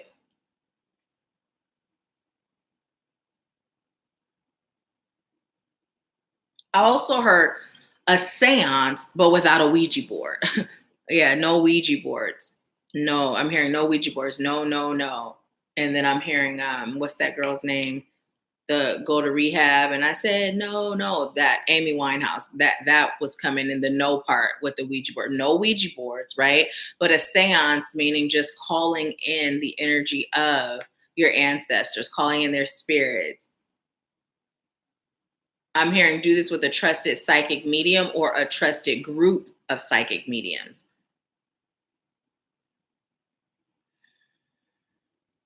And again, making sure you're protected. I'm also hearing spell work. It's something that is a part of your calling. Of course, it's for the light. But this is part of what you're here to do. You bend energy through magic. You create energy through magic. You serve through magic. I'm hearing spells, potions, and elixirs. And then for whatever reason, I'm hearing a cough syrup. Something that's a natural remedy for a common ailment. Get in your kitchen and create. And what they're saying is, as you're doing this, literally allowing your ancestors to guide you and show you the way. Like, okay, show me, what are we doing today, right? And then just follow your instincts, follow your instincts. You're meant to sell these elixirs. I'm also hearing jewelry creation. Yes, that's something that you're called to do too. Body adornment. And I'm big chunky pieces, right? That carry so much energy. Not where it's heavy, but just bold statement pieces that are just powerful in the energy, Like I can feel it when it's worn. Like I'm literally feeling warmth all down in my stomach. Like this whole area is just highlighted with warmth, strength, and power, right? I'm being told to tell you to relax, release tension.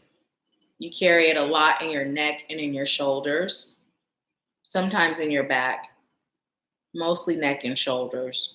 Just breathe and relax it, let it go. Okay, now I'm being told to pull a card for you and I'm being told to show this to you. I'm not being told to deliver anything with it, but just show it to you. Shamuel, beginnings. Okay. Do I take that one? I was told no, take this one. There was one that fell on my lap, but I was told to take this one. So it says, Zafkiel, surrender. You're being called to surrender. To surrender and just flow. And if you look at this figure, stand like that, tonight.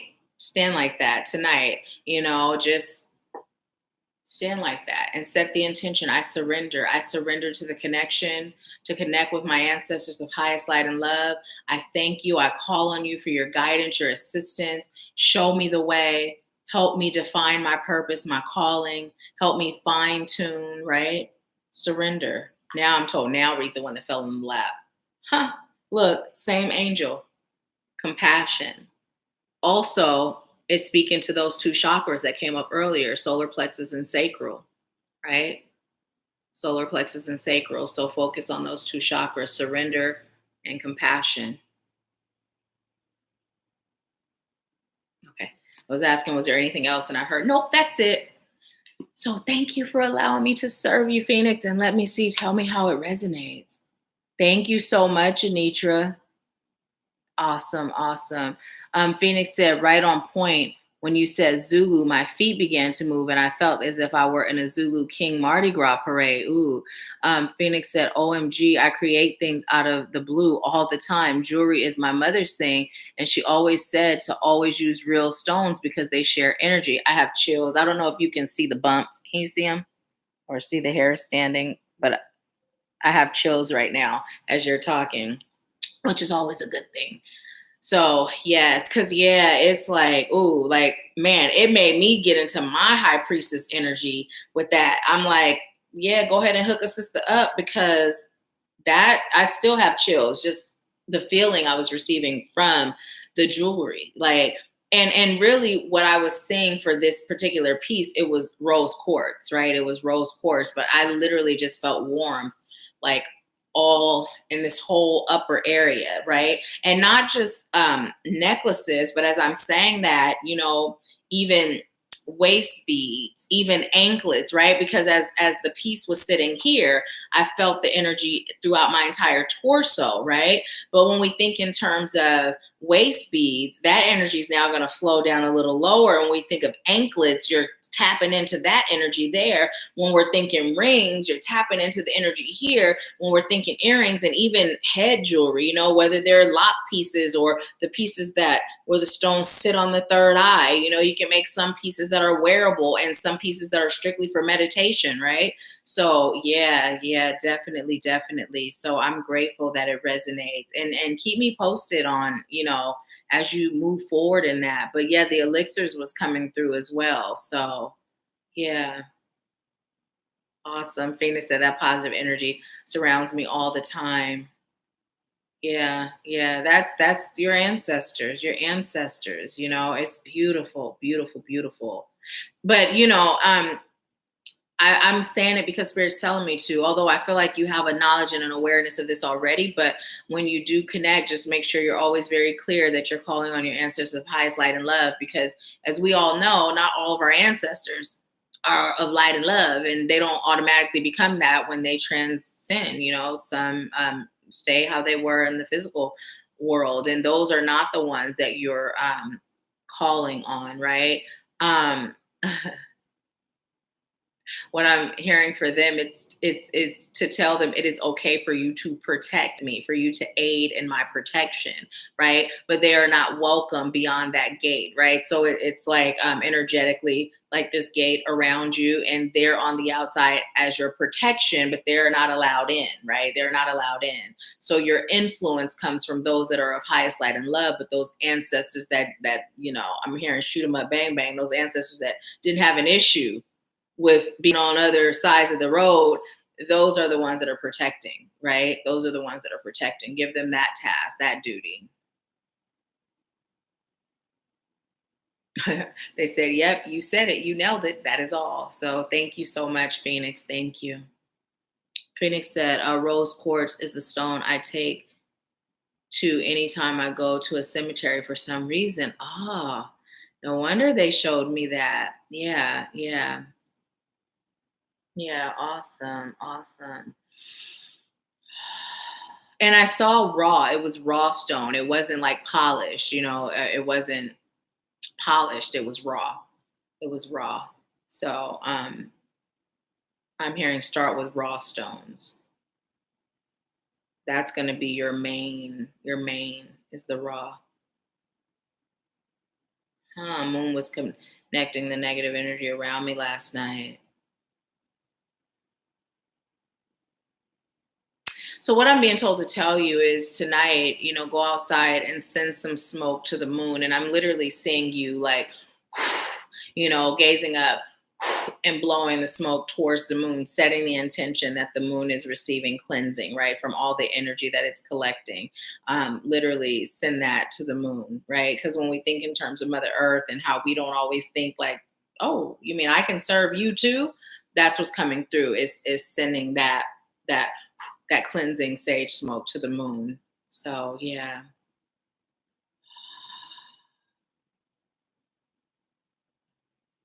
Sandra, you're next. You're next. Thank you so much, Phoenix. Thank you for joining us today, and thank you for allowing me to serve you. So, Sandra, did you have a question or a general? I believe you said general, but let me make sure. Yes, you said general, right? Um, Wait, did you say general? Yes, general. Okay. You're so welcome, Phoenix. Thank you.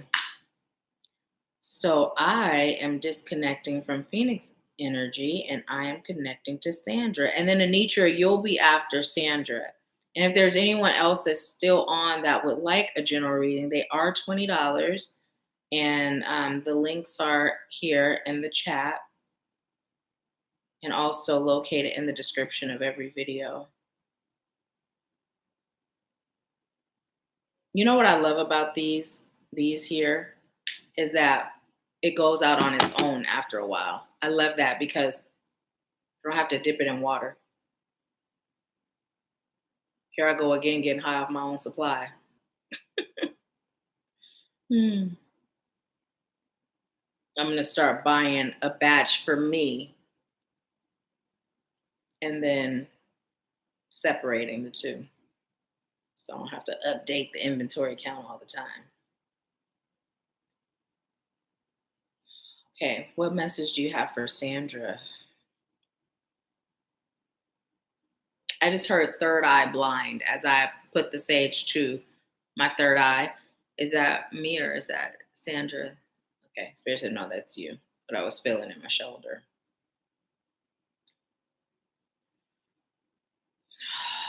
What message do you have for Sandra? Okay. And that one too? Which one? Okay. So Spirit is actually telling me to pull from the mermaid for you, Sandra, The psychic and the energy deck. So this is for Sandra. What message do you have for Sandra today, Spirit? What message do you have for Sandra today? Third eye blind, we'll get there. Okay. Well, I heard, well, it means what it says. Open your third eye. Take that one. Okay. Open your third eye. Start seeing things from the perspective of your third eye.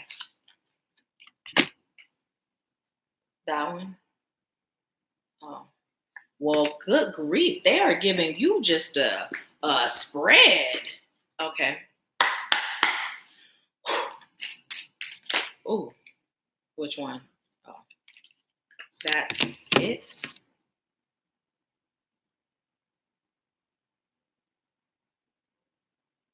Okay, I was told you can tell her what it said, but that wasn't for her. And I was told show it to her now. So I guess they're going to explain that. But you have door to value. And also I'm being told to tell you to look up the number 4. So that one flipped out, fell on my lap, flipped over, and they said it's not for her. Show it to her though.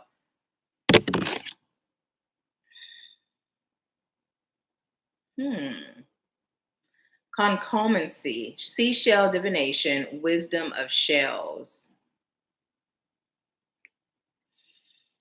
I'm hearing under the sea. Under the sea. I'm hearing that under the sea. Sweet Mother Yamaya has a message for you. I'm hearing you're a powerful, dear one. You're powerful, my child. It's time for you to understand your power fully. It's time for you to, I'm hearing to stop closing a blind eye.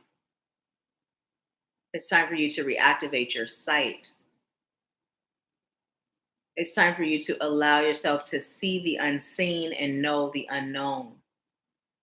You are gifted, you are talented, but you've been blocking this gift, these gifts, for far too long.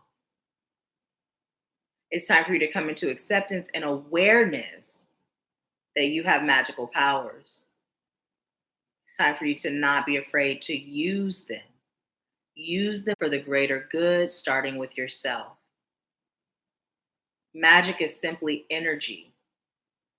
It's creating energy, it's harnessing energy, it's bending energy, it's moving energy, it's shaping energy. You won't ever take away the free will of others because that's not in your nature. But if you aren't using your magic, you stand to be harmed by the magic that's being used against you. Part of protection is you utilizing your magic. You're using and surrounded by magic every day. When you speak, you create. When you think and believe, you achieve. All of this is magic. It's time for you to, I'm hearing, tap into and get rooted into your power. You are a creator, a force to be reckoned with, and you do it for love and you do it for light. And the sea, I'm hearing, brings you great strength, wisdom, and power.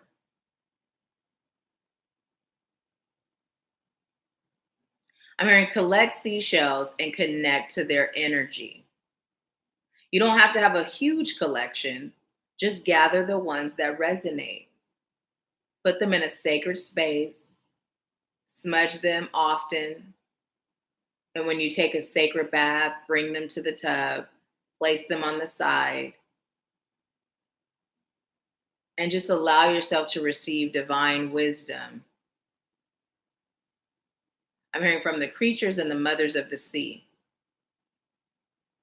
There's so much wisdom in the earth. The things that come from the earth, the things that dwell in places on the earth that's not often seen, will reveal to you things that are not common knowledge or common information that you and those you're called to serve can benefit from receiving. It's time for you to push fear aside and allow your love and your light and your intuition to be your guide. You have strength and power that you're not tapping into. It's time to. Okay. Thank you. So now you have the deception and envy card. I just heard you've been deceiving yourself, and that is all. And it's relating to who you are, right? It's relating to your gifts, right? And the envy part, yeah, people have been envious. That's normal. I'm hearing comes with the territory. That's not the focus here. It's the deception. It's the self-deception that's being focused on. It's time for you to really get in that mirror, look at yourself in the mirror. I'm hearing in the power pose, and declare your power. Claim it now. Choose to open your third eye. And I am being told to tell you to do the third eye massages, right? And visualize seeing it open. When you stop deceiving yourself, no one else will be able to deceive you. You have relationships where there was deception, and it seems to be a pattern. But this is because until you break the cycle of deceiving self, you're going to keep attracting people that deceive you. I'm even hearing friendships where deceit came up at points in times, right? Jobs, positions, told one thing, got something else. It's time for you to move out of deceit. You're powerful. I'm hearing you're not a weakling. You're not a victim. You're not a person of chance or circumstances. You're powerful. I'm hearing take your power back and take your power out of your pocket, right? So what Spirit is saying is, in some situations, you've given your power away, but as much as you may have given it away, there's still some power that's with you, but it's in your pocket. You're not taking it out and utilizing it, right? So utilize your power. Utilize your power. It is your strength. You have no weakness except for your doubt and self. Stop doubting yourself. Live as though you are alive. Oh, that's powerful. Live as though you are alive. Now, you have the solitude card, and it came in reverse. At times, you're being called to be in solitude, and you're not. At times, you're in solitude, and you're not called to be, right? So you tend to hide. When the going gets tough, you run. Not in fear, but in disconnect. And it's coming through like, F this shit. I ain't dealing with this. Like, that's how it's coming through. Like, that's more like, whatever, I'm out. It's coming through more like that. But no, you're not being called to run. Sometimes you're being called to serve. Sometimes you're being called to learn. Sometimes you're being called to heal. Sometimes you're being called to grow. So with this solitude card, what you're being advised to do is to find out from the divine, when do you go in solitude and why? Don't use it as an escape mechanism.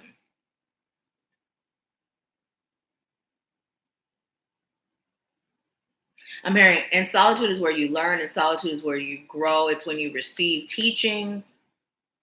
It's when you learn who and what to teach, how to teach. It's where you learn how to exist. In between, I'm hearing worlds of this human self and your divine self. It's where you learn how to integrate. It's where you learn how to be free. But it's not a place where you're to stay too long or too often, right?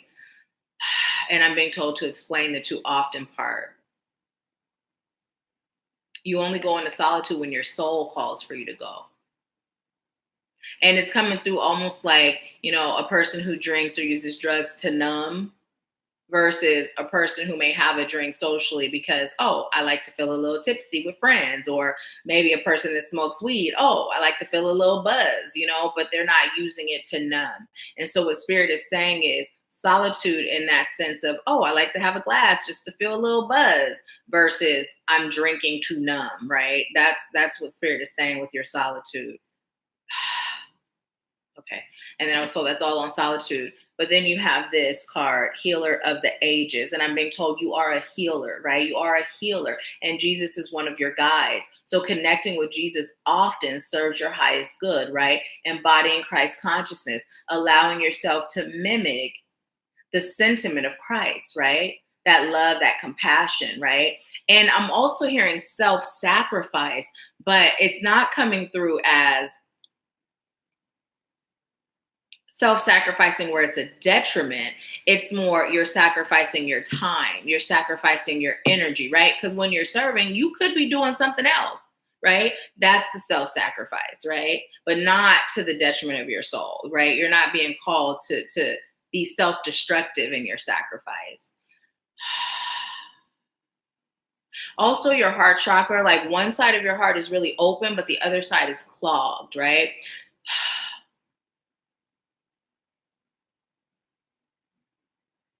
Okay. So I'm being told allow the energy in your heart to feed off of the side that's not clogged, although this is the side, oh, this is the side that was feeling clogged and this one felt unclogged, but then it kind of switched. What is that all about? Also in the solar plexus,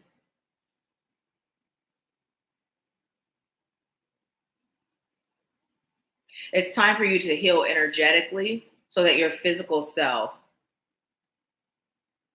can follow suit. And then as I looked over, I noticed that it's still burning. You know how I said it burns itself out. But when I looked over, Spirit said this is for a purpose. You're being called to smudge yourself, right? To begin smudging yourself if you aren't already. And if you are, to step it up. Smudging is a part of your sacred practice. I'm hearing that you're being called to encompass, that you're being called to embrace. Is there anything else? No? Okay. So, Sandra, that is your message. Thank you for allowing me to serve you and let me know how it resonates. I'm going to look to see.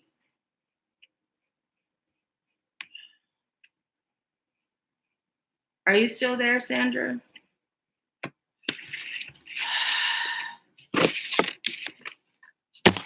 And then Anitra, you are next. And guess what? We have 6 people still on, and it's 16 likes. So 616 Spirit is saying to look that up and give that message for us as a collective. I heard Sandra, this is also for you, as I'm waiting for Sandra to comment and let me know how it resonates. So let's see, 616.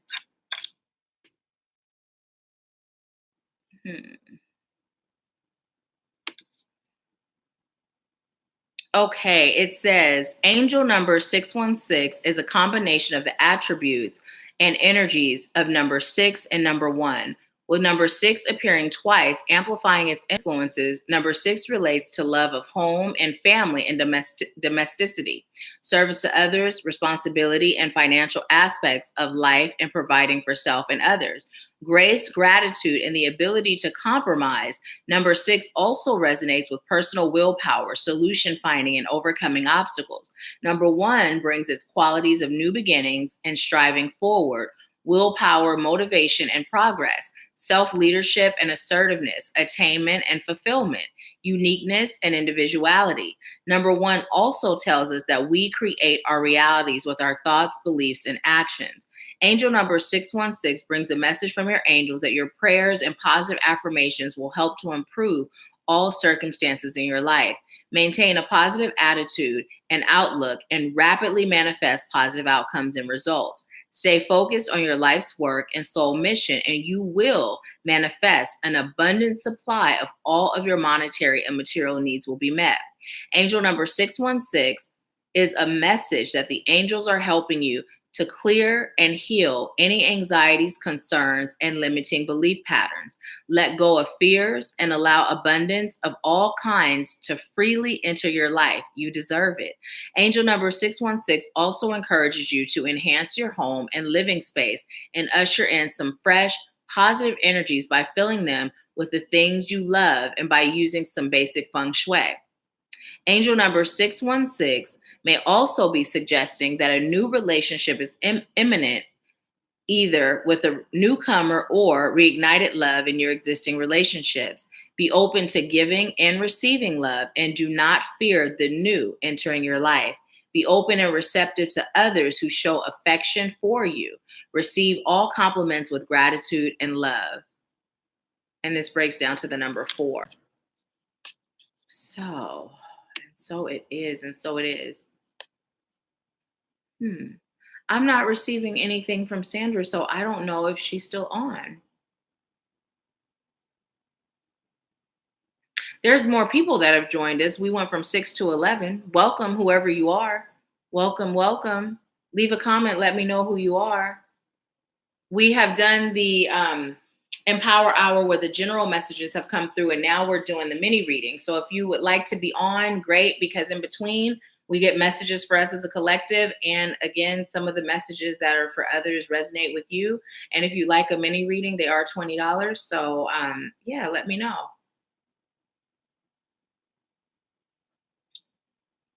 Okay, so I am not receiving anything from Sandra, so I'm going to disconnect from her energy. Oh, Cheryl said I had to step away for a few minutes. Well, welcome back. Welcome back. Um,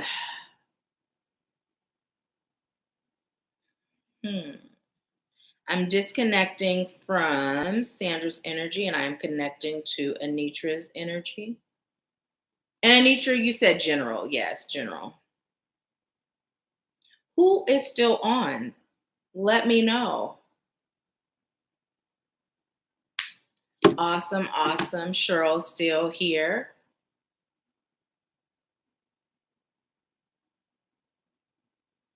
Okay, so Anitra, instantly I'm hearing, good job, you got this, way to go, yippee! Like, but it's like different guides coming through, but they're coming through like a 1980s little boy, like a group of little boyfriends.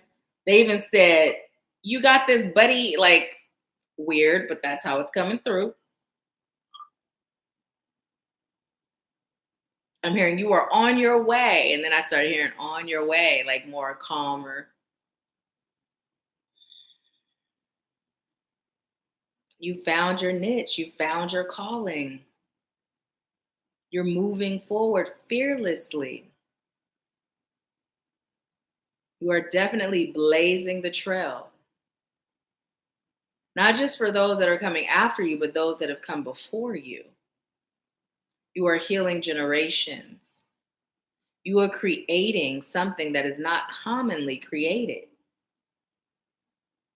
This is who you are. This is your calling. You have found that perfect blend, that perfect marriage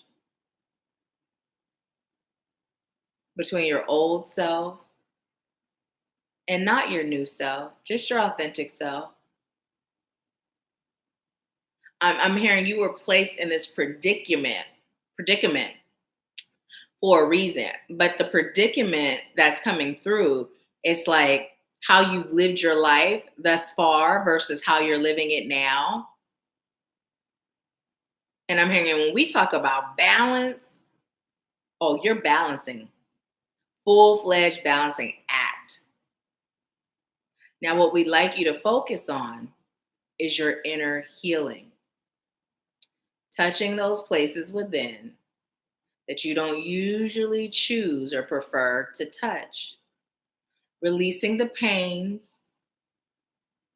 I mean, that sometimes hinder you, that sometimes shows and rears its ugly head, because that is the only thing that potentially can stop you from continuing to grow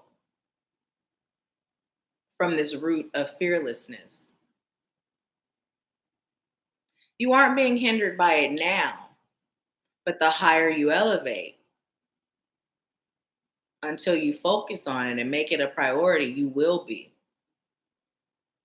This is a warning to prevent it. You still have lessons that you're learning. You still have growth spurts, and I'm hearing growth that you're experiencing, but you're so ready to serve right now. No time to wait. No perfect moment. The only moment that's perfect is now.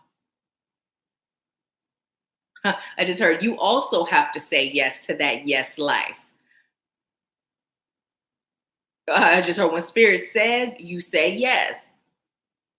When spirit says move, you say yes. When spirit says jump, you say yes. When spirit says serve, I heard you just do it, right? That action is your yes.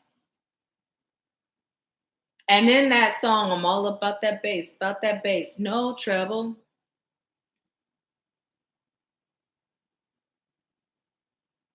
So what I'm hearing is that bass represents your strength, the strength of your voice, right? The strength of your vibration, the strength of your heart, the strength of your love. And that treble, no treble, represents no trouble.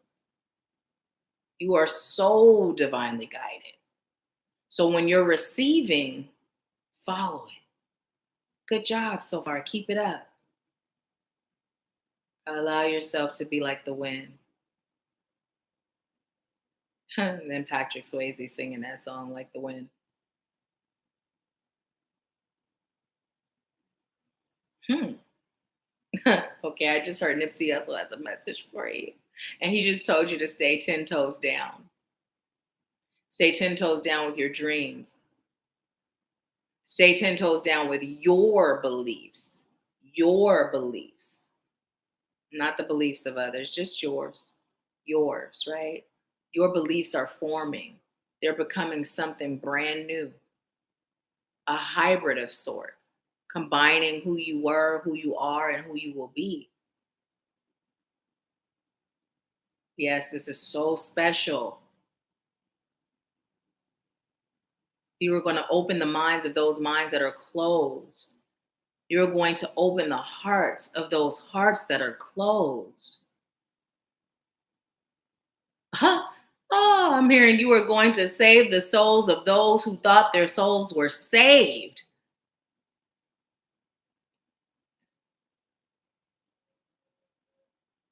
They've been saved in a legacy that's not rooted in truth. They've been saved in a legacy where the intentions of those that continued the teachings were good, but the source was tainted. I'm hearing you are cleaning up the taint. And it's just like, it's like this power that I'm feeling. It's a gentle, subtle power, but it's there. It's one of those energies that when you think of soft spoken, right? Someone that's powerful that enters the room. I'm almost feeling like that Aaliyah Strut in that movie, Queen of the Damned, how she just moved with so much ease, right? And there wasn't an overt power, but the power was felt, right? That's kind of, it's like, it's just this, again, I'm getting chills. It's just like this gentle strength that's coming from your energy. Keep developing that. Moving mountains, because you're literally opening the minds, the souls, and the hearts. You speak the language, and you've gotten this message in sorts before, but it's time for you to understand your power. It's time for you to know how powerful you are and how vital, important you are to this mission, to this movement, and to those souls that you are here to save. We're not talking about saving souls whose minds are made up. They are where they are. They're content. They don't know any better, meaning they don't know that there's better out there because they're not seeking. But there are souls that are just like you that's rooted in your foundation, but seeking more. Those are the souls. You are able to give them permission to explore, be open to more truths, lifting the veil, seeing beneath and behind the veil. I'm hearing simply through your life's work, through your life's mission, and also through your teachings. You are channeling messages from the divine.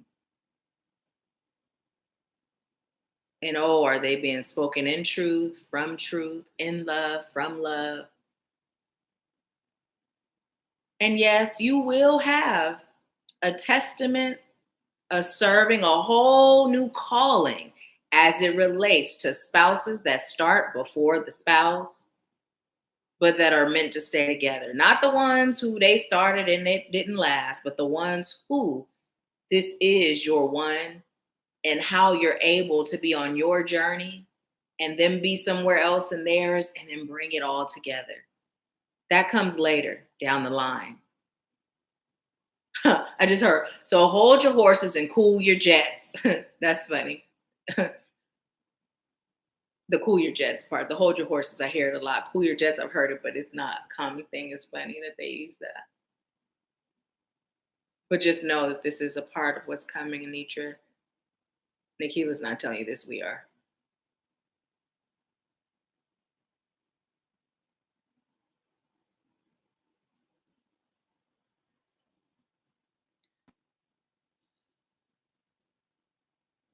Okay, I was also told to tell you, allow your skin to be clear by seeing your skin clear. Claiming, claiming it.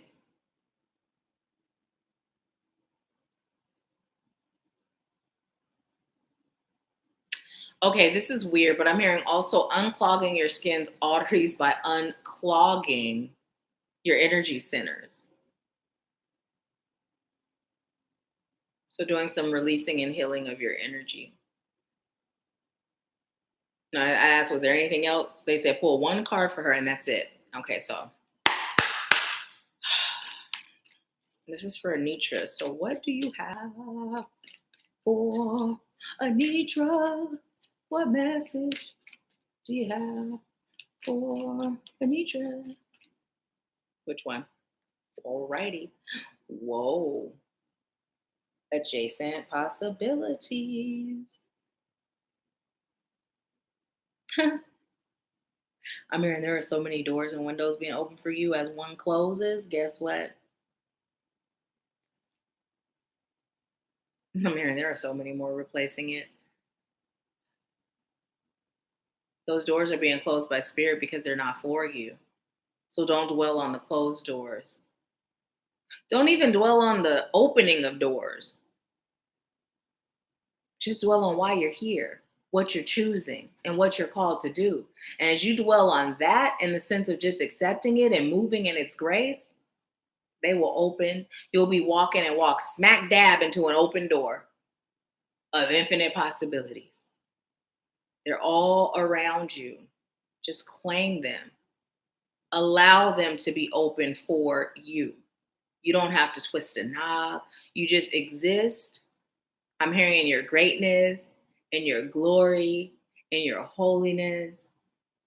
And speaking of holiness, I'm hearing Prophet Muhammad is one of your guides.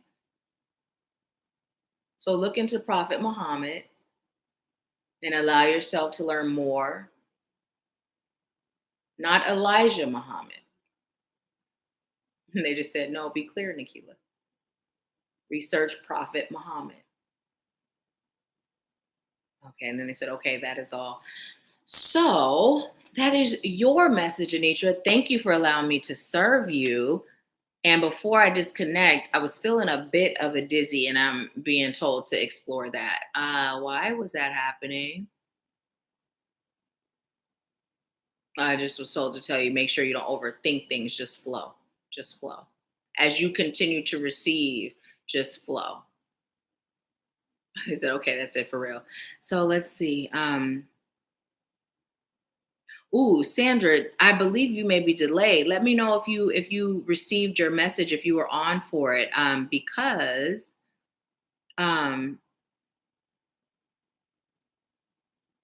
if not, come back for the replay. Oh, okay. So let's see. Okay, Vanessa's still on. Yvette, thank you all for being here. Vanessa, Yvette, you are Allie's mom, right? Anitra said, LOL, I'm holding and cooling. Thank you. You are so welcome. So yeah, Sandra, doing the massage is really good. That's where Spirit is calling you to start. Just massaging and then literally visualizing your third eye open. Like that's it. I was gonna share the cord with you, which we've shared here before, but Spirit is saying nope for you, specifically massaging and seeing it open, right? And meditation, deep breathing, and just setting the intention to receive, right? So you are so welcome, Anitra. Thank you for allowing me to serve you. Yeah, that strength felt good. It was good. It was humble. It was humble. It was good. It wasn't loud and outrageous, the kind of strength where you don't have to tell anyone you're strong. They just feel it. So much so where you don't even identify its property as being strength because it's just who you are. You know what I mean? There's no separation. So, yeah, awesome.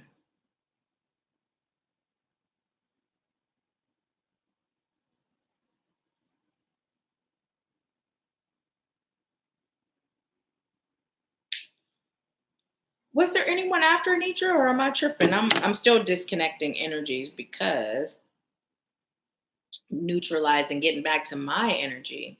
Awesome. Well, I'm glad you're here. Thank you.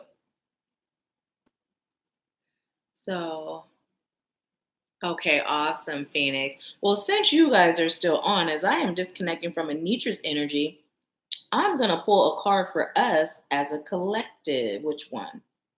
Spirit says Psychic Tarot. All right. Okay.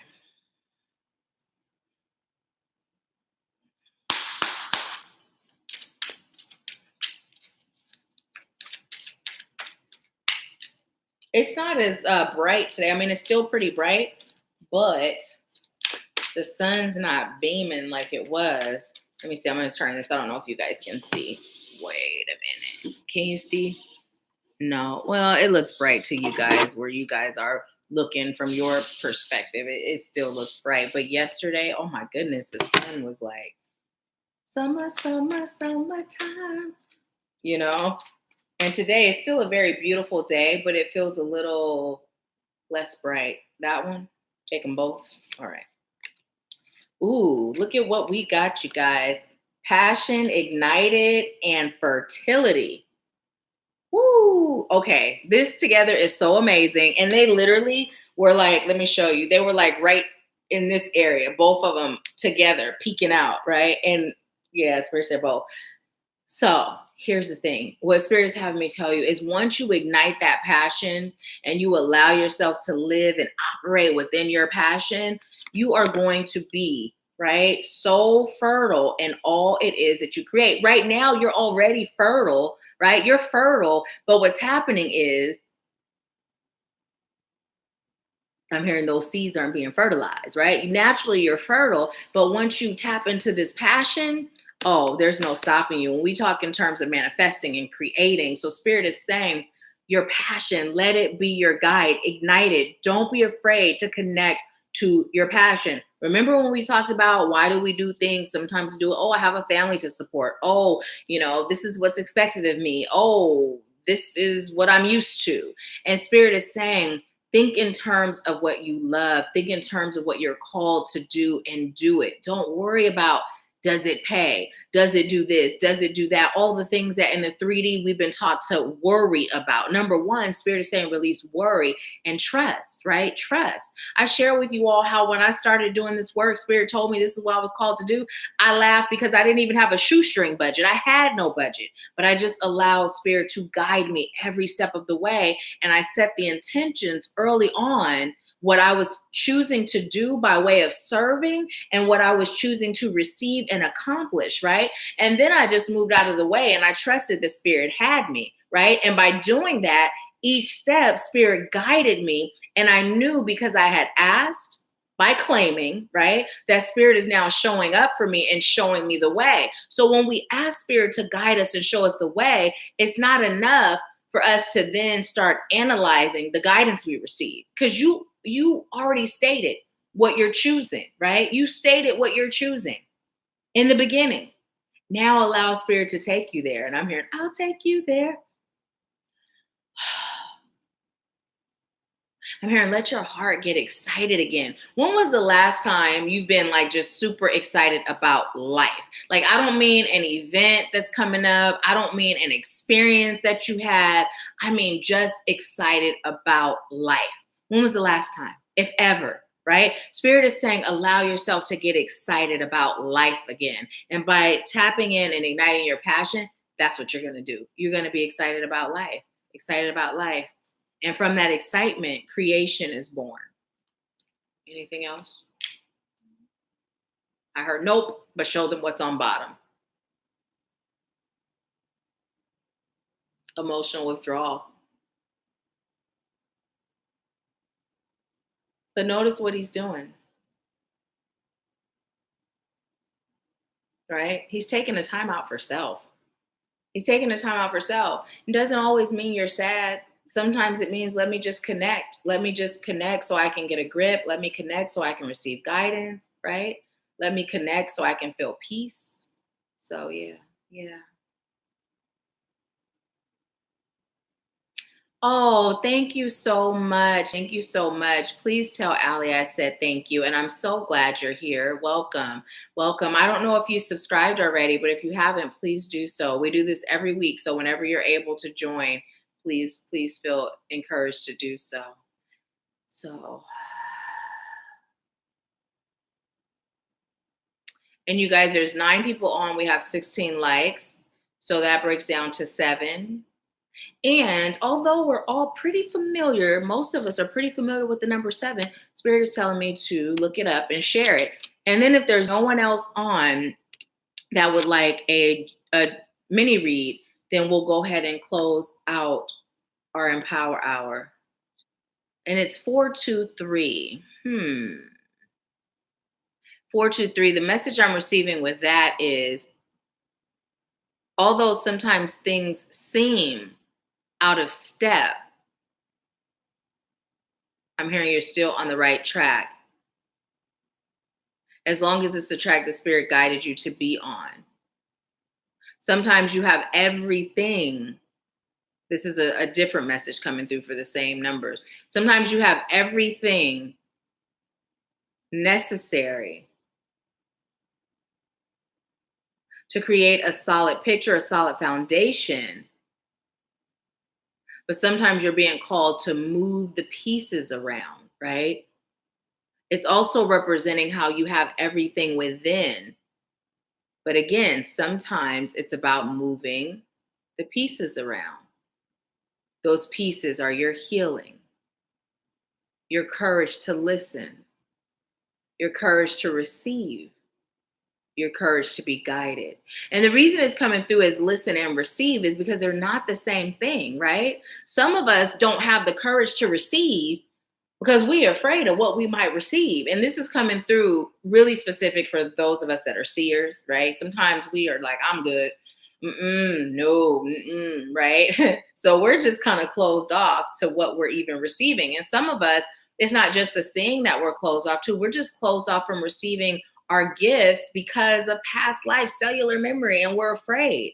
So Spirit is just saying, receive, right? And then listen and then act. So what does 7 say to us?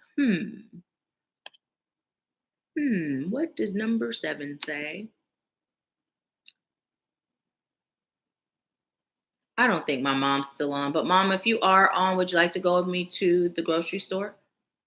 So let's see. Number 7 resonates with the vibrations and energies of the collective consciousness, faith and spirituality, spiritual awakening and awareness, spiritual enlightenment, spiritual acceptance and development, mysticism, intuition and inner knowing, inner wisdom, psychic abilities, the esoteric, inner selves, deep contemplation, introspection, eccentric, religion, thoughtfulness, understanding of others, natural healer and healing, secrets, myth, ritual, peace, poise, emotions and feelings, inner strength, endurance and perseverance, persistence of purpose, the ability to bear hardships, quick wit, the loner, solitary, isolation, long-sighted, the nonconformist, independence and individualism, intentions, manifesting and manifestation, in time and space, good fortune, mental analysis, philosophy, and the philosophical, technicality, scientific, research, science, alchemy, genius, a keen mind, specializing in the specialist, the inventor, determination, the written word, logic, understanding, discernment, and discerning, knowledge seeking, study, education, and learning, writing, and the writer, evolution, stability, the ability to set limits, contemplation, refinement, stoicism, the ability to set limits, contemplation or completion, refinement. Oh, I already said that, right? Silence, perfection, chastity, dignity, rigor, ahead of the times. Angel number 7 tells of a beneficial time with obstacles overcome and successes realized. Your angels are happy with your life choices and are telling you that you are currently on the right path. You are encouraged to keep up the good work you have been doing as you are successfully serving your soul purpose and life mission, and your angels are supporting you all the way. Positive things will flow freely towards you, and this will assist you along your journey. Angel number 7 suggests that you look to further developing your personal spirituality and encourage others to do the same. Angel number 7 tells of learning new skills, listening to your own inner knowing, and stepping out of your comfort zone in order to further develop and advance on all levels. You have an important soul mission and life purpose that involves communicating, teaching, and healing others and serving humanity in a manner that suits you best. You are encouraged to set a positive example for others and inspire them to seek their own passion and purpose in life. Angel number 7 also encourages you to take up a spiritually based practice, profession, and or career or heart-based service if you are so inclined. Whoa. So amazing. That's a great wrap up, right? Because we're all called to serve, and that just sums it up so beautifully. So beautifully. So, yeah. Well, I thank you so much for allowing me to serve you.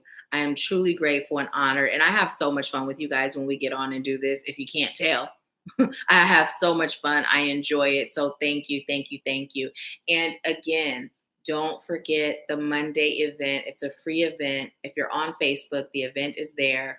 And join us to receive and send energy, healing, love, and light, and just allow us to do our part to help shift the energy that's going on in the collective and to send Mother Earth that love. And if you are interested in being a part of the Activating You mentorship, life coaching experience, there is still time to get on while it is on special. Both the one-on-one and the group is on special right now. So schedule your consultation. In the description, there's the link for the consultation. If you use code READY, it's all caps, READY, it'll reduce the investment amount for the consultation from $111 to $20.20. Okay. So if you're being guided to move forward, let's do it. If not, it's okay. It's okay. Allow spirit to guide you in whatever you do. Okay. So again, I thank you and I leave you with peace, love, bliss, and abundance. And I will talk to you soon. Have a good rest of your day. I guess my mom's not on because she didn't say yes to the grocery store, so I'm going to call her now. Have a good day, you guys.